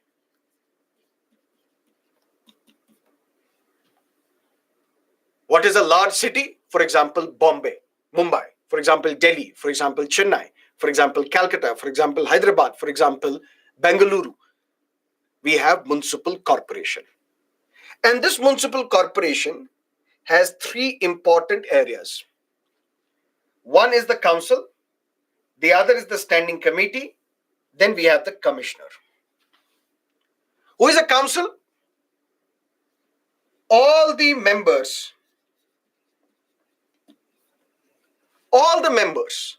who are directly elected by the people to this municipal corporation, they are councillors. And they are governed by 74th Amendment. How are they governed by 74th Amendment? That means in this council, not less than 1/3 will be women. In this council, SCs and STs will be provided reservation to the proportion of their population. That means elections will be conducted, direct elections will take place, people will directly elect their councillors, and then this council is the main legislative wing of the corporation. Constitution says under 74th Amendment that when the state legislature will enact a law to establish these municipalities, because just like Panchayati Raj institutions are established in every state based on the law passed by the state legislature, municipalities, municipal corporations, urban local bodies are also established in every state based on the law passed by the state legislature. And when the state legislature is enacting a law to provide for municipal corporation to Mumbai, it will be governed by 74th Amendment. That means it will have to include the compulsory provisions of 73rd Amendment. If it wants, it may include optional provisions of 74th Amendment as well. What is the compulsory provision? You have to directly elect your councillors. What is the compulsory provision? You have to provide reservation to SCs and STs in proportion to their population. What is the compulsory provision? Not less than 1/3 should be women. What is the compulsory provision? If you are qualified to become an MLA, you are qualified to become a councillor. If you are disqualified from becoming an MLA, you are disqualified from becoming a councillor as well. What is the compulsory provision? State Election Commission will organize elections.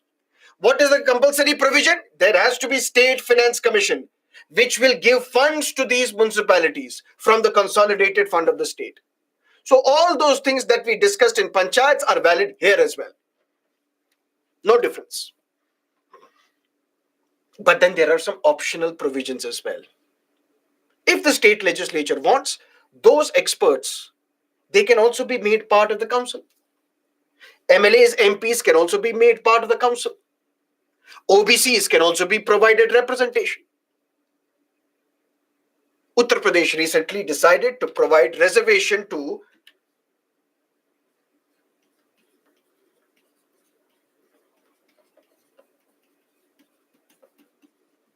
OBCs in urban local bodies. But this was stopped by Allahabad High Court. Allahabad High Court said you can't do this unless and until you follow the triple test. What is this triple test? Number one,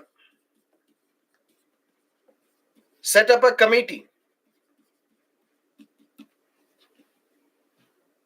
And this committee should study, should come up with a report,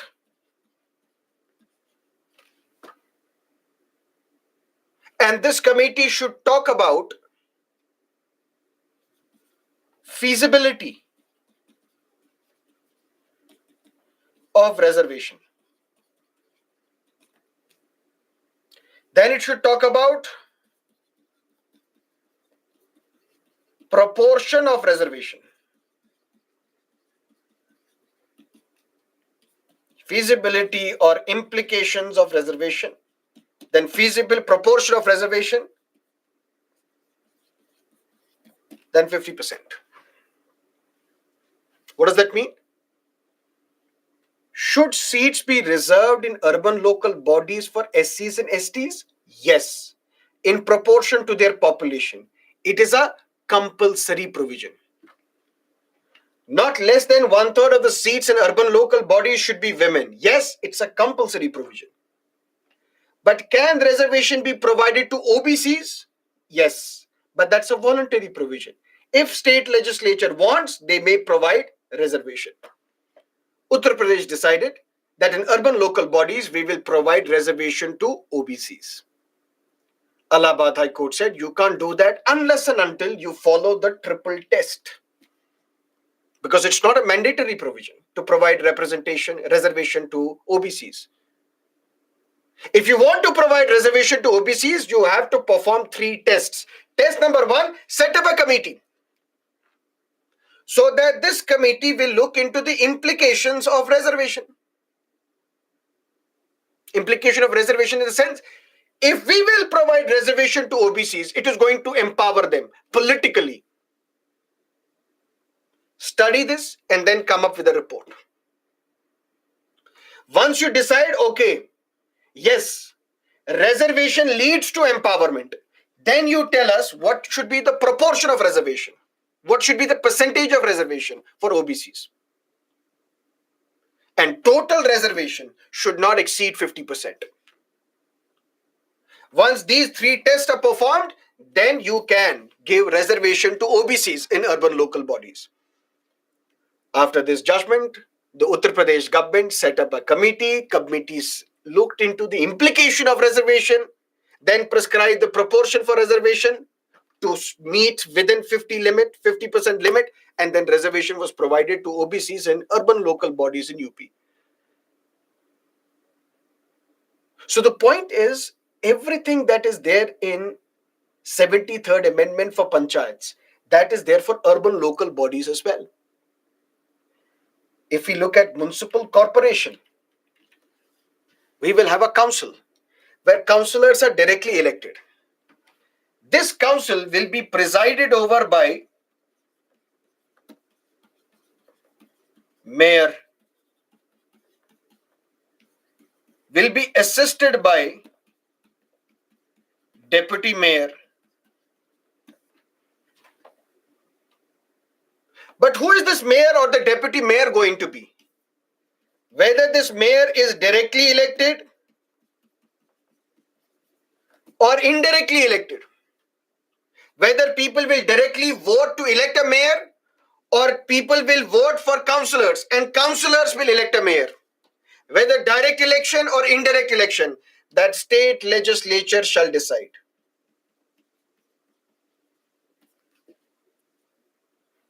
And in some states, in most of the states, mayor holds office for 1 year, can be re-elected again, but mayor does not have a power of his own. Mayor is like the ceremonial head of the council. Whether decisions are to be taken, what decisions are to be taken, that council decides by majority. And what are these powers that are given to urban local bodies? There is 12th schedule of the constitution, which talks about 18 items, 18 subjects are given to urban local bodies. But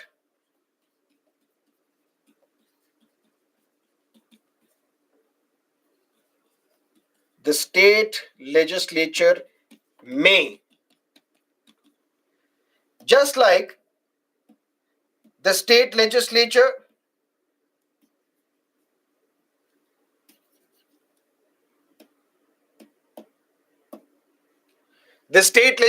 may allocate 29 items to Panchayati Raj institutions from 11th schedule. In the same fashion, the state legislature may allocate responsibilities of these 18 items mentioned in the 12th schedule to urban local bodies. Urban planning, roads and bridges, fire services, cattle ponds, burial and burial grounds, slum improvement, urban poverty alleviation, pollution. All these are 18 items mentioned under 12th schedule of the constitution. That means if the state legislature wants, it may transfer one, two, all, or none of these subjects to urban local bodies. And now the council will decide on all these subjects if these subjects are transferred to it, and ultimately will enact policies and programs. The job of the mayor is just like the speaker. He will preside over the meetings of this council. He will sit on the presiding officer's chair, preside on the meetings of this council, and whatever decision is taken by the council is binding. And this mayor is assisted by the deputy mayor. But since this is a large city, just like we have parliament, where if there is a particular bill, if there is a particular ministry, instead of the entire parliament looking into this particular bill, understanding this particular bill, or looking into the working of a particular ministry, we have independent committees, individual committees. One committee of the parliament for home ministry, one committee for finance ministry, one committee for electronics and information technology ministry. Similarly, we should have standing committees in urban local bodies as well, standing committees in municipal corporation as well. So if health is under the urban local bodies, we will have a standing committee on health. If education is under urban local bodies in urban areas, we will have a standing committee on education, standing committee on waste disposal, standing committee on fire services. That means a group of councillors will be part of the standing committee, and they will look at individual problems being faced by this particular city.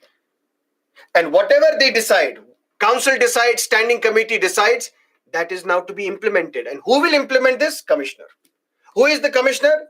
A senior IAS officer. And who is this commissioner? Appointed by the state.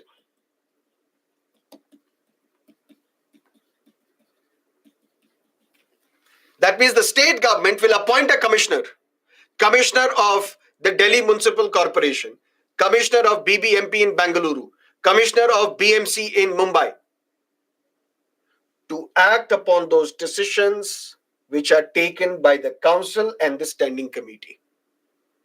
This is for a larger city, and for a larger city, we have a municipal corporation. Clear? For a smaller city, we have a municipality. And we will discuss municipality after a break. Okay? Yes, no, or you don't need a break?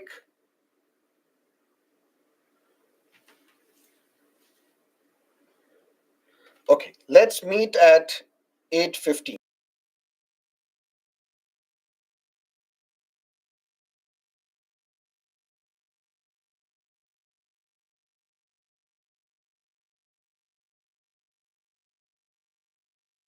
We have a municipality. And this is also governed by 74th Amendment. In a sense, we will have a council, we will have a standing committee, and we will have a CEO, Chief Executive Officer. This council, there will be direct election. Members will be directly elected by the people. Reservation not less than one third for women. Reservation for SCs and STs in proportion to their population. Reservation for OBCs if the state legislature wants. Reservation for those who are experienced in municipal administration if the state legislature wants. It will be headed by a president. In some states, it is chairman. Will be assisted by the vice president or deputy chairperson.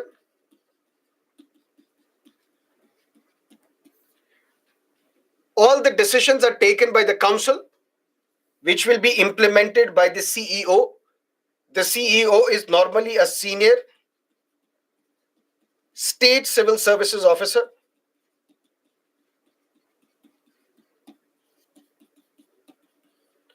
Appointed by the state government.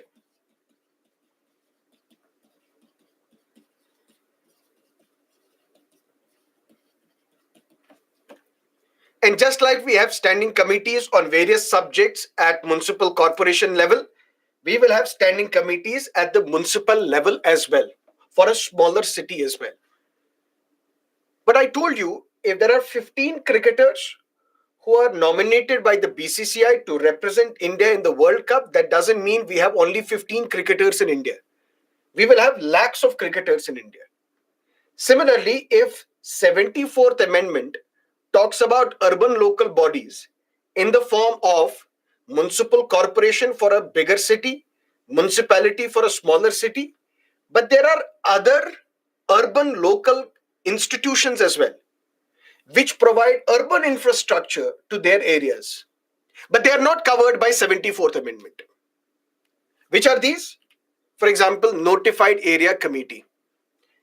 We call it a notified area committee because it is notified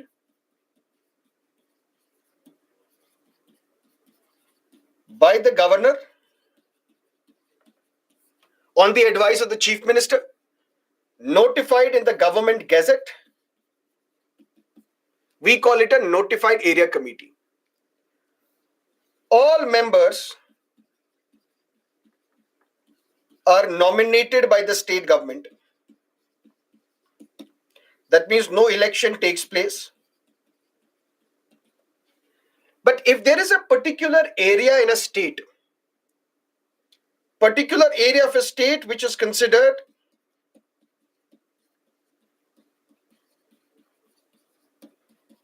important by the state, but this particular area does not fall under the category of a village, that means we cannot give it a Panchayati Raj institution, is not also a big city for which we will have a municipal corporation, is not even a smaller city for which we will have a municipality. Nevertheless, this area is considered important by the state. It is notified in the government gazette, and for this particular area, we will have a notified area committee. All the members of this committee will be nominated by the state government. What will be the function of this notified area committee? That will be determined by the state government.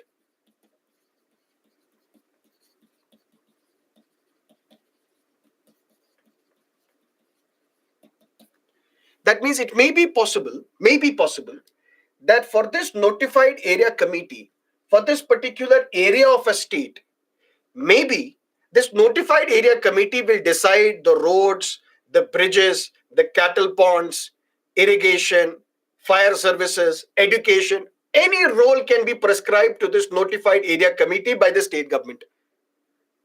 But since it is not mentioned under 74th Amendment, which means elections are not required, which means powers may not be provided to this notified area committee.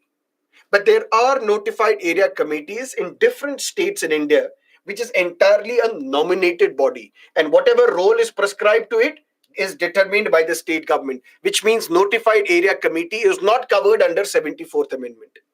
That's it. You don't have to dig further. Just keep this in mind. Similarly, we have cantonment board. I don't know whether you have heard of it or you have visited some of these cantonment boards. But in the city, in the heart of the city, we have some cantonment boards as well. These cantonment boards are set up based on the parliamentary law. Panchayati Raj institutions are established by the laws passed by the state legislature. Municipal corporation, municipality are established by laws passed by the state legislature. But within the city, there is an area which is controlled by the army. Army comes under central government. Supreme Commander of Armed Forces is the President of India.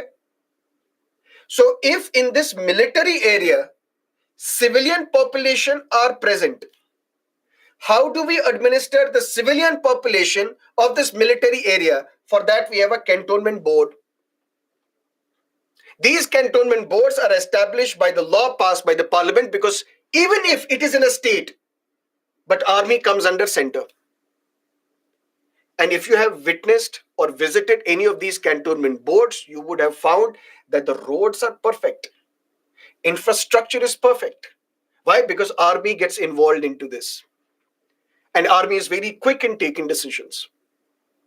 When Asian Games were to be held in Delhi in the 1980s, our preparation was not very good. The infrastructure was not developing properly. Ultimately, Rajiv Gandhi had to call in the army. Army will have its own engineers. Army will have its own doctors as well. Army will have its own personnel. And quickly, in one night, they would set up a bridge. Long story short, in this cantonment board, we will have members from civilian as well. Civilians will also be part of this. Members of the army as well. What is their job? Their job is to ensure roads, education, or let's say sewage treatment for the civilian population living in military areas. For that, we have cantonment board. But it is not governed by 74th Amendment. Municipal corporation, municipality, to provide urban infrastructure in urban areas. But in an urban area, we have a cantonment board which is not under 74th Amendment. It is set up by the parliamentary law. That's it. We're done with this. There is no need to dig further. Similarly, we have a town area committee. It's not a city. It's not a village. It's a town, which is fast moving to become a city, but it is still not a complete city. Predominant economic activity may not be non-agricultural. For this committee, for this particular town, we will have a town area committee, which may be either completely elected or completely nominated, or a mix of elected as well as nominated. And some functions are given to this town area committee. Some functions like your only job is to ensure street lighting. Your job is to ensure roads. That's it. These are the only two functions. 3 more functions may be added, but that's it. Town area committee. Not for the entire city, not for a village, a town. For that, we may have a committee. The state government will decide whether it is going to be entirely nominated or entirely elected, or a mix of nominated as well as elected. Not all items mentioned in the 12th schedule will be provided to it. Some items may be provided. But it is not governed by 74th Amendment. That means we don't need to organize these elections by the State Election Commission. That means we don't need State Finance Commission to provide funding to this town area committee. It's for the state government to decide. That's it. Move to something else. Township. For example, Tatas will have their own township. Ambanis will have their own township. Jindals will have their own township. That means there is a factory owner, there is a corporate entity, for example, Jindals. They have factory in a particular area. Whoever is working in these factories, they're also provided accommodation in the same area. How do you provide roads? How do you provide infrastructure, sewage treatment? There are some townships where educational institutions are also present. This is entirely bureaucratic. That means private. That means the companies or the factories, they will have their own officers to provide urban infrastructure to their own employees who are working in the same area as they have a factory in. That is what we call a township. There is a township Bokero. There is a township of Jindals in Odisha. There are townships in different parts of the country. But it is not governed by 74th Amendment. Similarly, we have Port Trust. There is a port in Kochi. There is a port. There are port cities. Ports are under center. But in this port area, there are civilian population also residing. How do we provide infrastructure to these port areas, to those living under the port areas? That will be decided by parliament, because ports are under union list, are under the control of the center. These port trusts are not governed by 74th Amendment.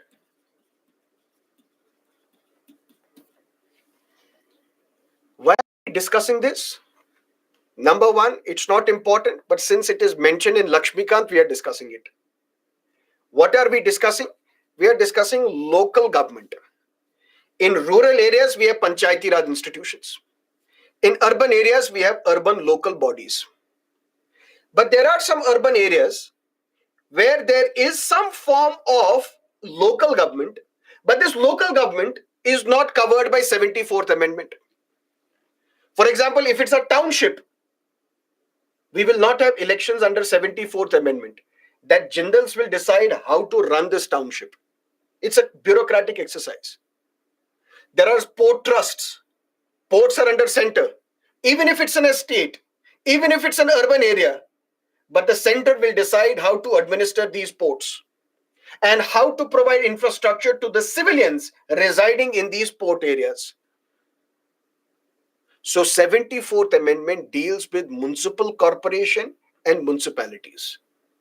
So far as other areas are concerned, whether it is notified area committee, whether it is town area committee, whether it is cantonment board, whether it is township, whether it is a port trust, these are not governed by 74th Amendment. Full stop, period. And then we have something called a special purpose agency. And what is this special purpose agency? I will tell you slightly later. Why? Because now we will analyze. We will analyze what are the issues and solutions when it comes to urban local bodies. What are the issues and solutions when it comes to Panchayati Raj institutions? So let's analyze 73rd and 74th Amendment together.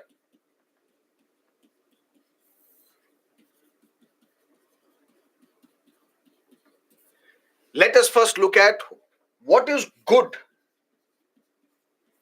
about these two amendments, then what is bad about these amendments, then we will suggest the reforms. And what we are discussing now is important for your mains examination. And if you look at previous year's question papers, you will see every year at least one question is asked from 73rd and 74th Amendment. What is so good? We say India is the largest democracy of the world. Because look at the population and look at number of representatives in Lok Sabha, Rajya Sabha, state legislative assemblies, state legislative council. What 73rd and 74th Amendment has done, it has converted India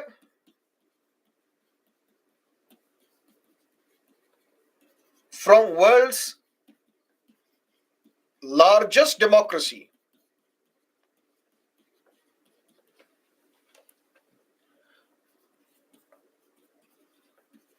to the most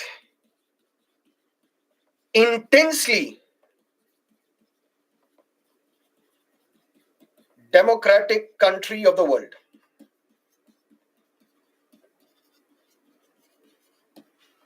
How intensely democratic?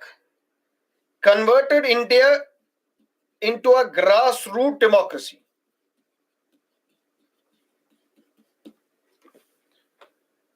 How grassroots democracy?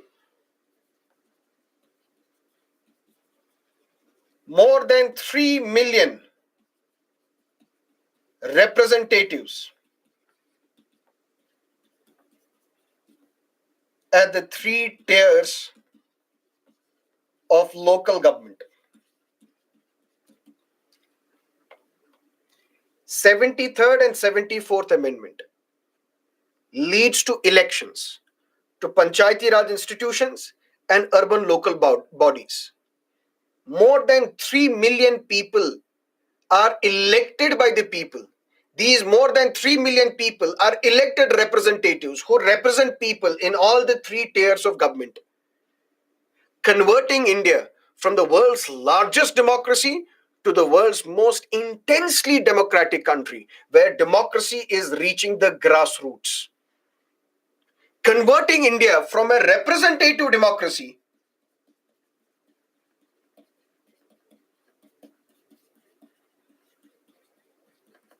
to a participatory democracy.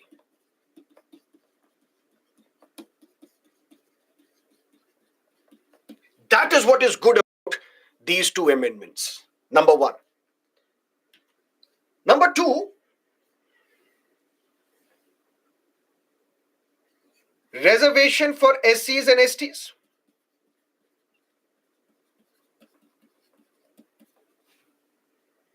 Reservation for women.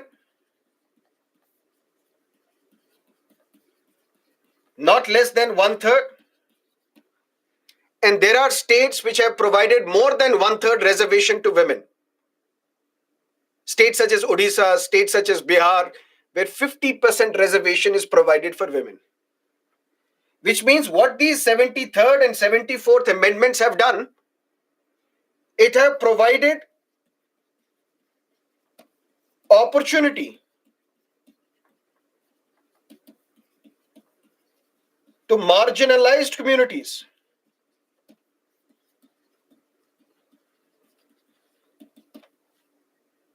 It has provided opportunities to disadvantaged sections of our society, that you can also be part of policy making. And you can also be part of self-government. And you can also have a voice.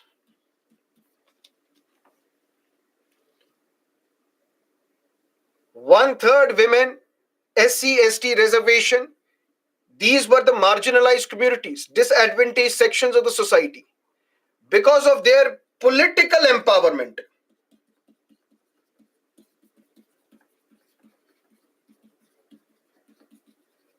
they are now part of urban local bodies and Panchayati Raj institutions. And now these marginalized communities, they are the policy makers. And these policy makers are governing themselves, self-government. That is good about 73rd and 74th Amendment. What is good about it is that finally it has implemented a Gandhian directive principle of state policy under Article 40 of the Constitution.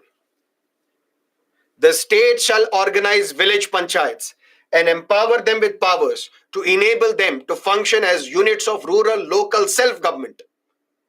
We went a step further. We provided urban local government as well. We implemented Article 40 of the Constitution. That is another good point about 73rd and 74th Amendment. Not just this. If you look at during COVID-19, these institutions played a very important role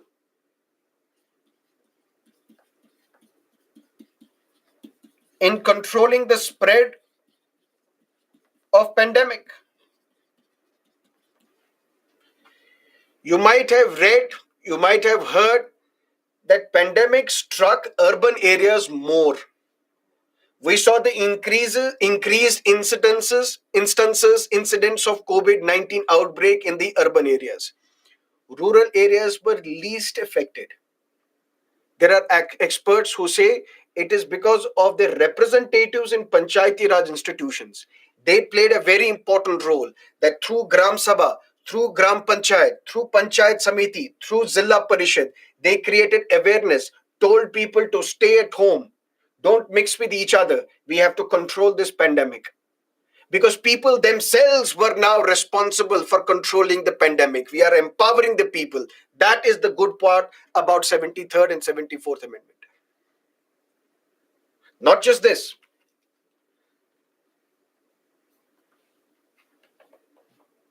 When we look at the powers which are given to Panchayati Raj institutions and municipalities, initially it was a top down approach.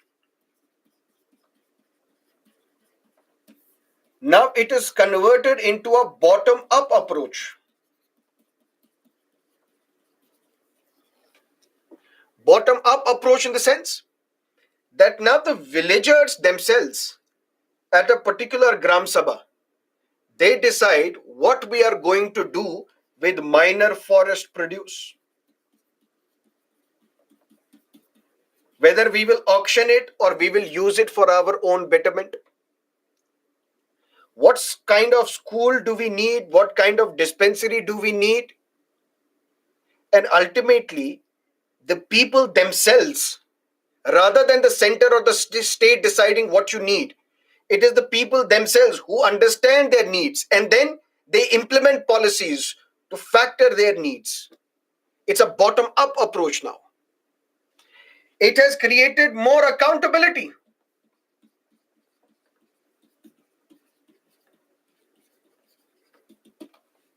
There is something known as span of control. If you are a student of public administration, you might have read this or you would read this span of control. Span of control in the sense, if I'm an individual officer, at a given point of time, how many subordinates can I effectively manage? I can manage 10 people. What if I'm told to manage 1 lakh people? I may still focus on these 10 people, hold them accountable, but the remaining set of people, I will never come to know what they are doing, what they are working, because my span of control is restricted to 10. We have individuals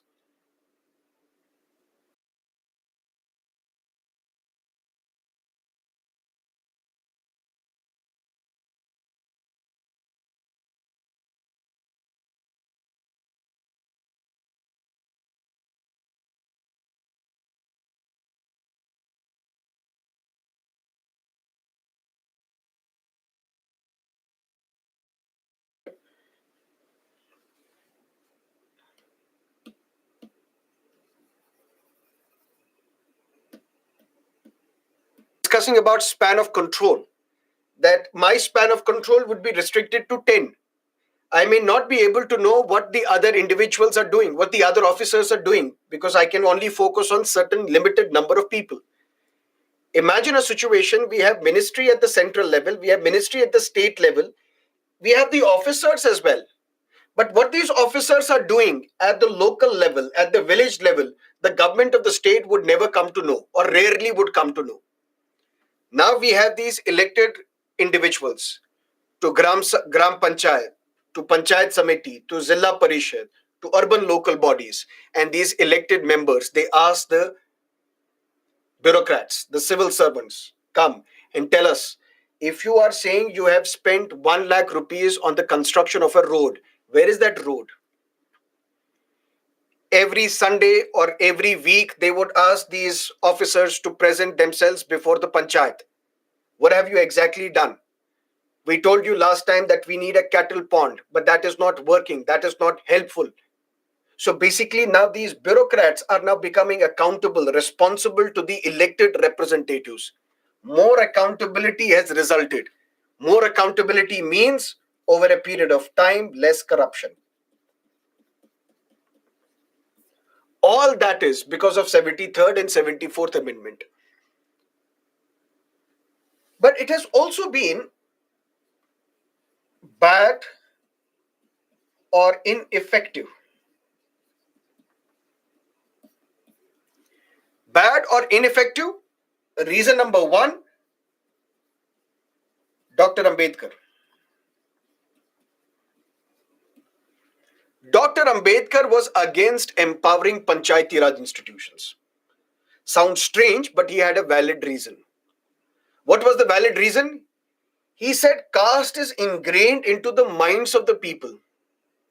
If we will empower the villagers who have caste mindset, ultimately they are going to create a system which perpetuates caste inequality.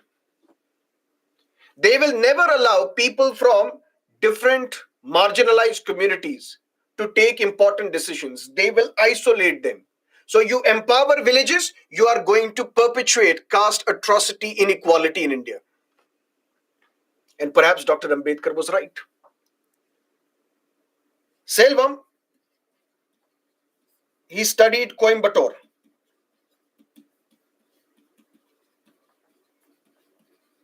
Conducted a study, a survey of Coimbatore, was an IAS officer, later on became a sociologist as well, studied Coimbatore.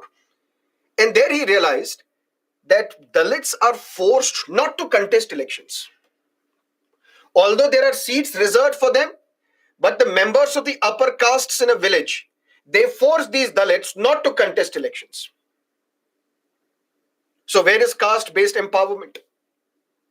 Even in areas where Dalits are contesting the elections and they become sarpanch, ultimately what happens? If I am a Dalit sarpanch, I sit on the chair of the sarpanch in this panchayat office.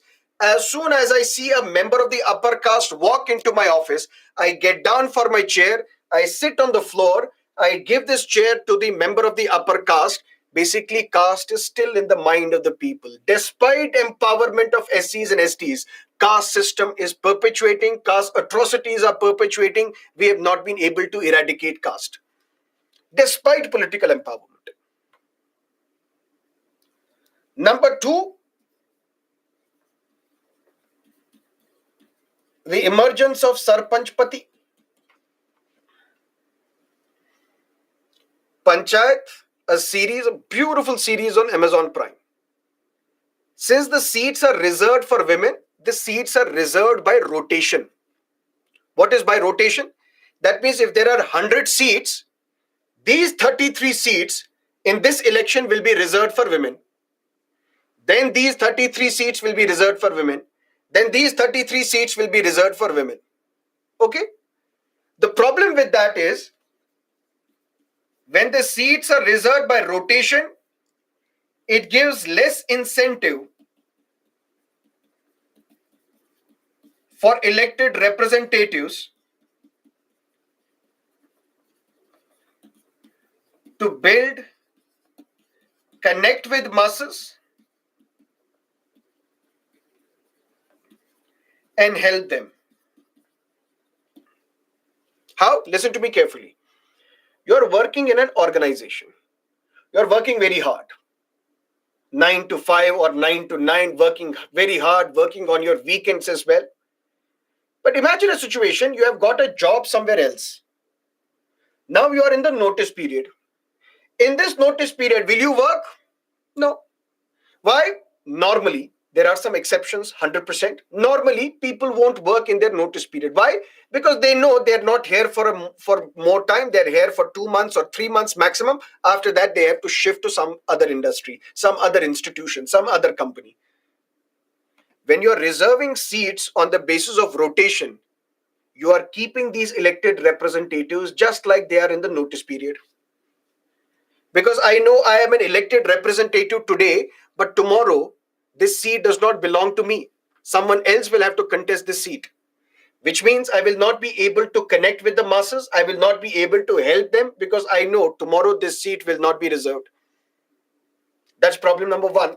Problem number two is this concept of Sarpanch Pati.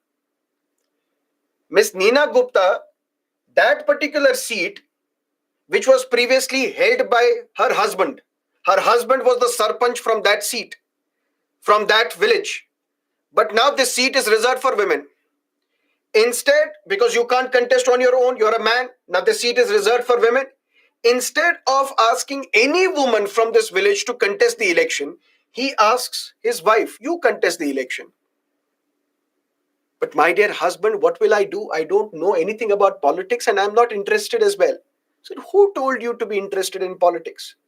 You stay at home, in kitchen, make beautiful chapatis for me, beautiful and amazing sumptuous food for me and for my daughter as well. You just get elected and on your chair I will be sitting. Who am I? I am Sarpanch Pati. That means I am the husband of the Sarpanch. But since she is not doing it, I am doing it because she is my surrogate. That is why when Jitu Bhaiya walks into that panchayat office and says, where is the Sarpanch? Sarpanch sir is coming. But I thought she's a woman. Yeah, but the real decisions are taken by the husband of that woman, Sarpanch Pati. So we thought 73rd and 74th Amendment is leading to political empowerment of marginalized, weaker sections of the society by empowering the Dalits, by empowering the women, but the reality is different. Dalits are forced not to contest elections. Even when they are contesting the elections, they become sarpanches, but they don't take the decisions. Decisions are taken by the upper castes. Even when women are getting elected, but they don't sit on the chair of the sarpanch, they don't participate in the panchayat meetings, it is their husbands who take the call.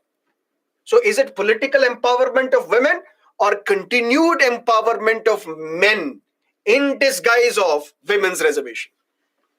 And that is why people say same thing is going to happen with women's reservation bill as well. There are these seats which are reserved for women.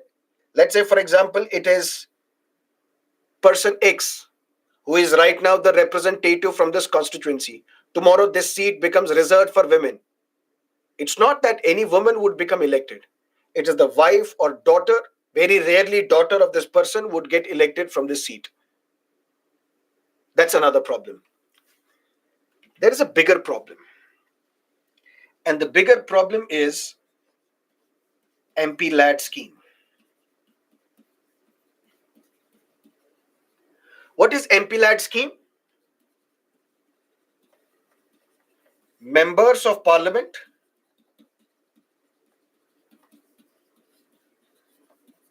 local area development scheme. Under the scheme, what happens? Every member of the parliament is given 5 crores to be spent on his or her constituency. That is what we call MP lad. It's not that this 5 crore rupee is given to an MP or an MLA so that you can pocket this money and then decide how do I want to spend this money. No. You can recommend works to the tune of 5 crore rupees, which means I am a member of the parliament or I am the member of the legislative assembly. I have a fund known as MP lad. This fund is not given to me. This money is not given to me. This money is with the district collector. But what I can do, I can recommend to the district collector works in my constituency. The value of these works would be 5 crore rupees. Now you will ask, sir, what is the problem with this? What will I recommend district collector to do? I will recommend district collector that please do one thing.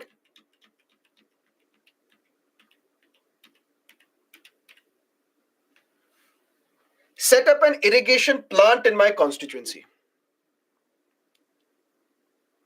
Set up a school in my constituency. Set up a road in my constituency. Set up a cattle pond in my constituency. Set up a burial or beautify the burial ground or cremation ghats in my constituency. Set up a library in my constituency. Sir, then what is wrong with that? What is wrong is that all this is within the legitimate domain of panchayat. This should have been the job of the Panchayati Raj institution. So on one hand, you are saying we will empower panchayats by giving them the power that you can make rules and regulations for all these matters mentioned in the 11th schedule or 12th schedule. But at the same time, you are giving an MP lad money to a MP, to an MLA. He's basically interfering in the domain of panchayats and municipalities. Instead, the better solution should have been abolish this MP lad scheme. Abolish this MP lad scheme. Instead, give this money to Panchayati Raj institutions and urban local bodies. Because if you are continuing with these MP led schemes, you are basically giving power to an MP or an MLA to interfere in the legitimate domain of panchayats and municipalities. That's not the only problem. The problem is Constitution says under 73rd Amendment and the 74th Amendment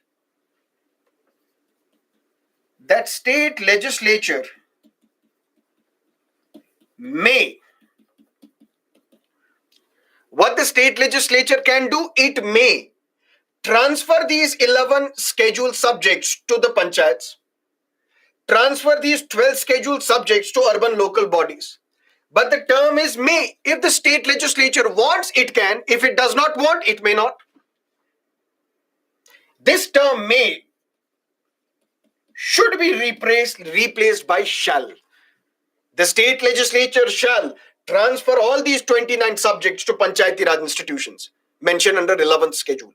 The state legislature shall transfer these 18 subjects mentioned in the 12th schedule to urban local bodies. This word may shall be replaced by, should be replaced by shall. But that's not the only problem. There is another problem. You cannot become urban local self-government or rural local self-government unless and until 3 F's are transferred. One is function, funds, functionaries. Functions you are not giving to these urban local bodies and municipalities because of this term may. The state legislature may.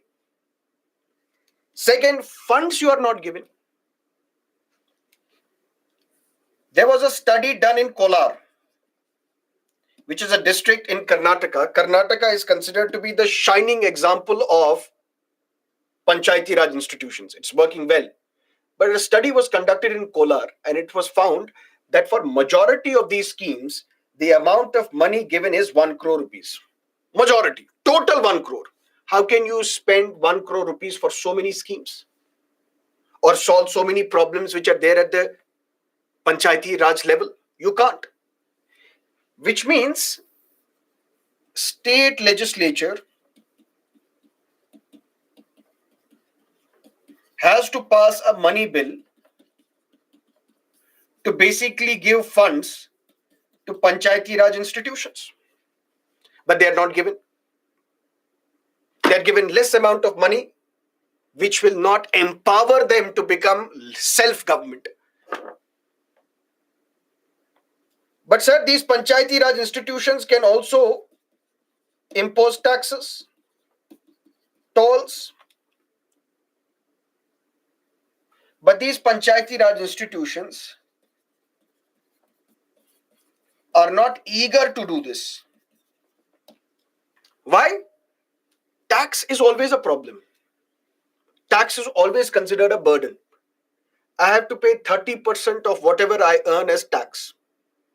And every month when I see the salary slip, my heart pains. This much money I'm giving in the form of taxes. And then what is the end result? Roads are of poor quality. Education is of poor quality. Infrastructure is bad. Look at our airports. Look at our railway stations. Your heart aches. But at the same time, you have to pay tax. But when people resent tax, imagine a situation that taxes are imposed to us. We don't even see these MPs on a day-to-day basis. You may have never had an interaction with your MP. Never. But these villages, In a particular village, there is Gram Panchayat. Gram Panchayat people are directly elected by the villagers as well. So they meet these villagers on a regular basis. How can they impose tax on their own people with whom they interact on a daily basis? That's why Panchayati Raj institutions, they lack funds. One reason is they're not given enough money. Second reason is they have an option to raise money by imposing taxes, but they're reluctant to impose taxes because they say, how can we impose tax on our own people with whom we interact on a daily basis, with whom we share our lunch and dinner on a daily basis? We will not do that. So, funds is an issue, functions are an issue, functionary is an issue. Who is the functionary?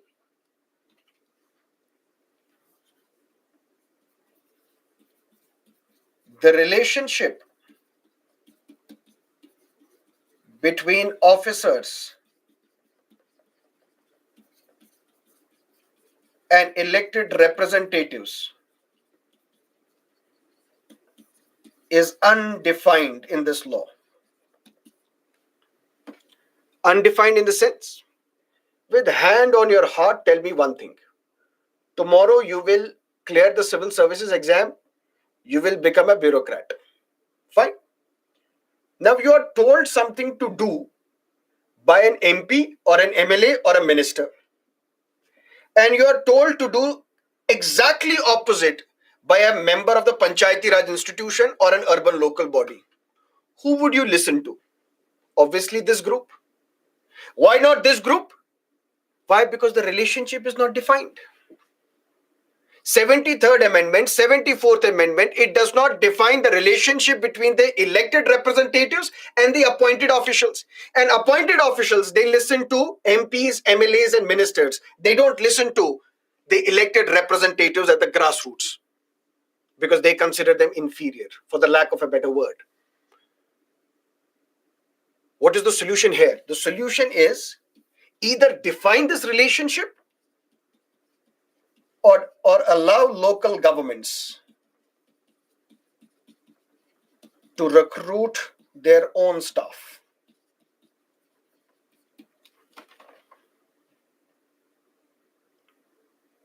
So that when an MLA is passing a bill or a legislative assembly is passing a bill, they know this bill will be implemented because they are appointing their own officers.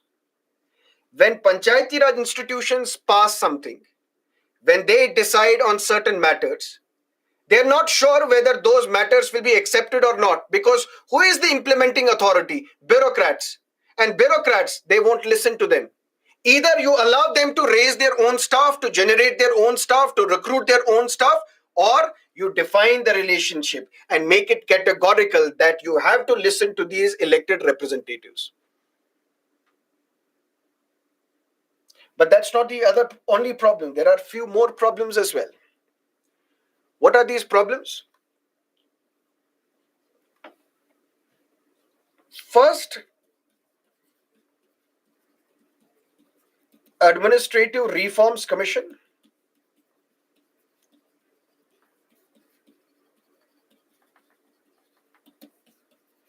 ARC, second ARC, in all their reports. And also there was a report by Mani Shankar Iyer Committee way back in 2013. Dr. Manmohan Singh was the Prime Minister. Mr. Mani Shankar Iyer, he was the Panchayati Raj Minister between 2004 to 2009. At that time, he was told that you set up a committee, you discuss, look into how these Panchayati Raj institutions have fared. Because we established them in 1993, then 2003, 2013. So basically, it's 2 decades of Panchayati Raj institutions establishment or urban local bodies establishment. How are they faring? Mani Shankar Iyer Committee said this is like treadmill economics.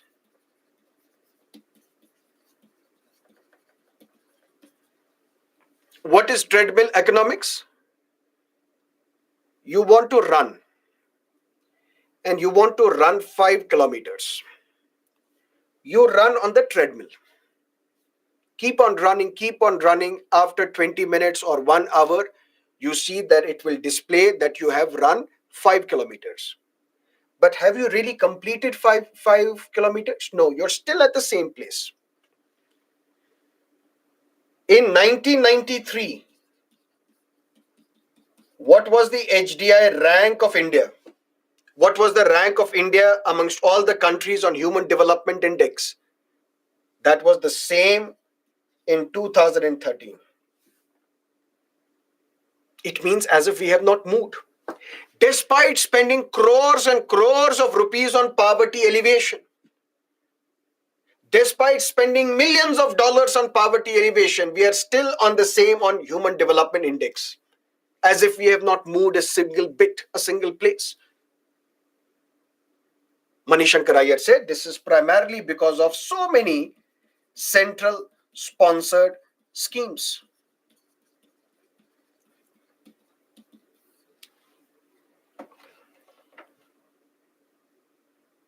Balwant Raji Mehta committee was set up to look into community development program, National Extension Service. Balwant Rai Committee Mehta said these programs are bound to fail. Why? Because this is top-down approach. We need bottom up. We need democratic decentralization. Same thing is happening today. So many central sponsored schemes. Who is conceptualizing these schemes? Center. Who is implementing these schemes? Officers at the state level. Where are Panchayati Raj institutions consulted? Nowhere. So the very reason why you thought that democratic decentralization, give them function, give them funds, give them functionaries, so that they decide what is good for their village, they decide what is good for their district. Instead, now it is still the center deciding what is good for you. Mushrooming of these central sponsored schemes, hundreds of central sponsored schemes, where the schemes are conceptualized by the center, implemented by the state's officers. Where is the role of Panchayati Raj institutions and urban local bodies? Nowhere. Then what is the purpose of empowering these Panchayati Raj institutions? What is the purpose of creating these Panchayati Raj institutions? We are facing bigger other problems. Problems in urban local bodies. Delayed elections.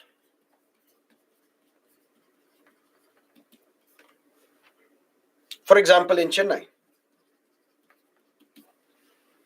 For example, in Kolkata. For example, in Bengaluru. Elections are delayed. Elections were supposed to be held after every 5 years. In case of premature dissolution of urban local bodies, election should be held within 6 months. Even then, the elections are delayed. Why? Because the state is saying, you see, we need OBC list because we want to provide reservation to OBCs. For that, it will take us some time. We will delay the elections. Despite constitutional protection, elections are delayed. Not just that, administering urban local body is not an easy task. Because in cities, look at the problems that we are facing. Traffic,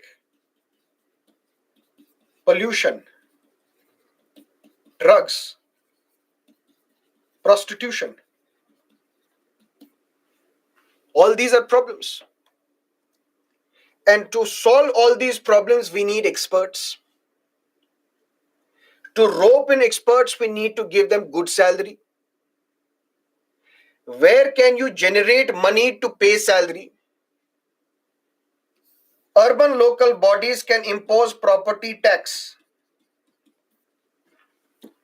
which will give you good money if you are in Mumbai, where the real estate is very expensive. Property tax will give you good amount of money, good resources.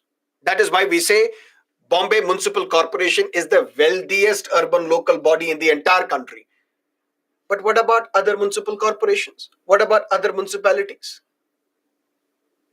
Give them more taxation power.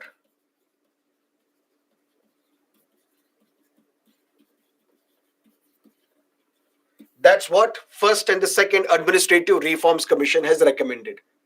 More and more taxes should be removed from the state given to these urban local bodies so that through these taxes they can generate enough money so that they can invest in research, development, and paying salaries to experts who can help you solve these problems. Because why can't we have cluster cities?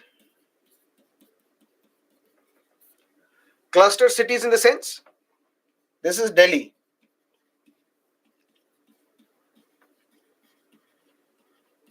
This is Bengaluru. Overcrowded, overcrowded. But still employment opportunities are there. When employment opportunities are there, that means we will see migration of people from different parts of the country, different parts of the state migrating to Bengaluru. It will be a huge strain on the resources, on the infrastructure of Bengaluru. There will come a point where Bengaluru will become unlivable. What is the solution? Cluster city. What is a cluster city? 100 kilometers away from Bengaluru. Set up infrastructure so that you can set up flats, accommodation, educational opportunities also, so that if I'm a parent, I will work in Bengaluru, but roads, highways, metros, alternate transport is provided in such a manner that I can even cover 100 kilometers in couple of hours, reach this cluster city where my family is residing. It will be cheaper for me. At the same time, it will reduce burden on Bengaluru. But it requires a lot of investment. It requires also deep thinking. It requires, you will have to pay experts who will come up with these innovative solutions. For that, the municipal corporation should have its own resources to fund. And that is why some people say there should be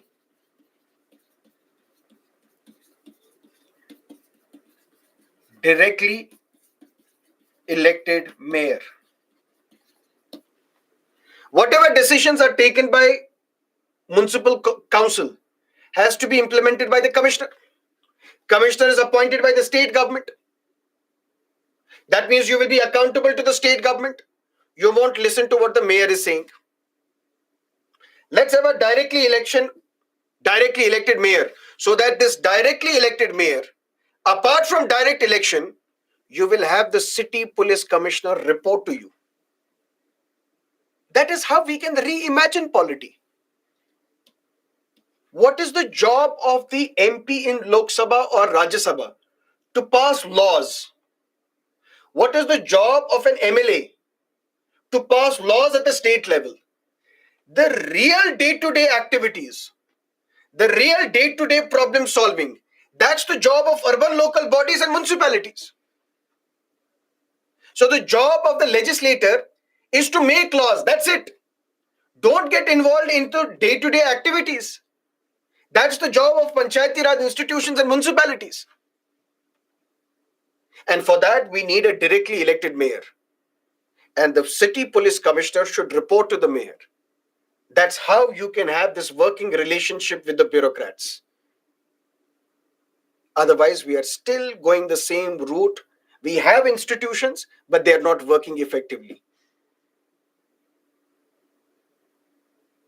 That is the analysis of Panchayati Raj institutions and municipalities. There are some good points, there are some bad points, but there are some reforms that we can suggest. Reform, this term, the state government, the state legislature may should be replaced by shall. More taxation power should be given to urban local bodies, apart from property tax. Personnel or functionaries, either amend anti-defection law to ensure that these functionaries report to you, or allow these local bodies to generate, to recruit their own staff. Allow political parties to contest elections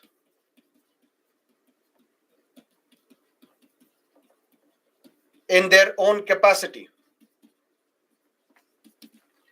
Because today we are seeing in some states There are elections which take place, but political parties, they don't set up candidates to contest these elections because the law is unclear. Law does not explicitly say that political parties can contest elections in their official capacity. That means the Congress, BJP can set up candidates for these elections. Yes, in some states they do that, but it is not mentioned in the law. Define that law, amend that law to allow political parties to contest elections in their official capacity so that you can empower these elected representatives then and give three F's: funds, functions, and functionaries. That will transform India from a truly representative to a truly participatory democracy. That brings us to the closure of 73rd and 74th Amendment.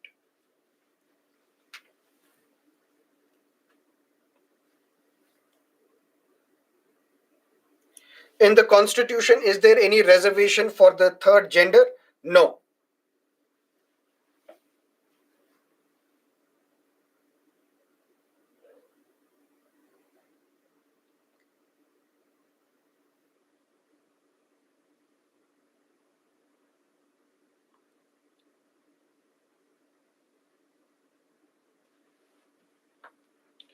Yes, Manpreet is asking, what about special purpose agency?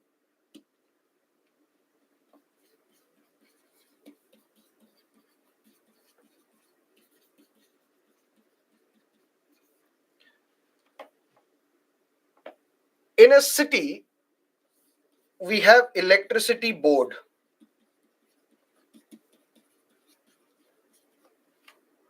or we have pollution control board.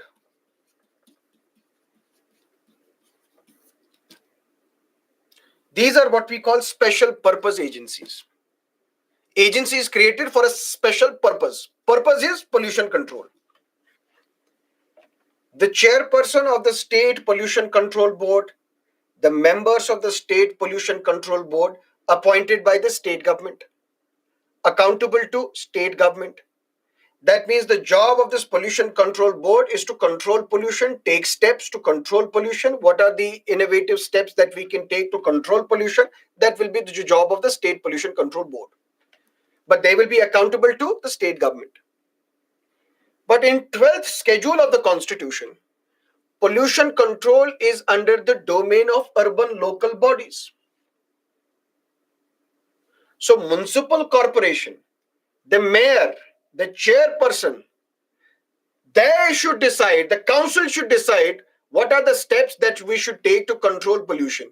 But instead, it is the pollution control board which is taking these decisions and they report to the state government.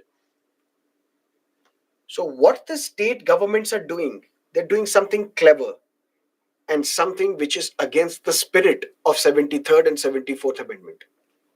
What are they doing? They look at the individual items which are in 12th schedule, electricity, pollution control.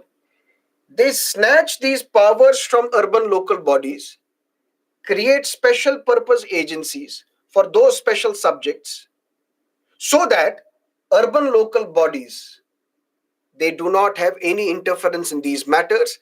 They are deprived of their genuine powers, and the power that should have been to an urban local body is now taken by the state government, violating the spirit of 74th Amendment. That's a special purpose agency.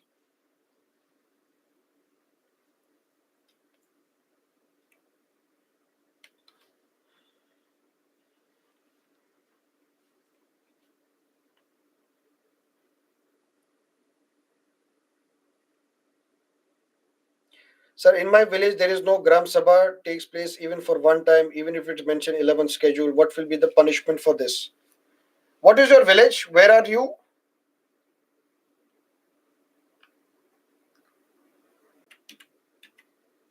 District Planning and Metropolitan Planning Committee. For example, there is a district. It will have members from panchayats as well, members from urban local bodies as well. Together, they will plan for the entire district. Just like you plan for the entire country, you plan for the entire state, you will plan for individual district as well. District planning committee, which will have members from maybe this district, half of it is a village, another half of it is a city or it's an urban area. So for this particular district, there will be a municipality for one area, there will be a panchayat for another area. All these members will come together, and for this district will create a plan. Similarly, for metropolitan area where the population of this area is more than a million, for that we will have a metropolitan planning committee.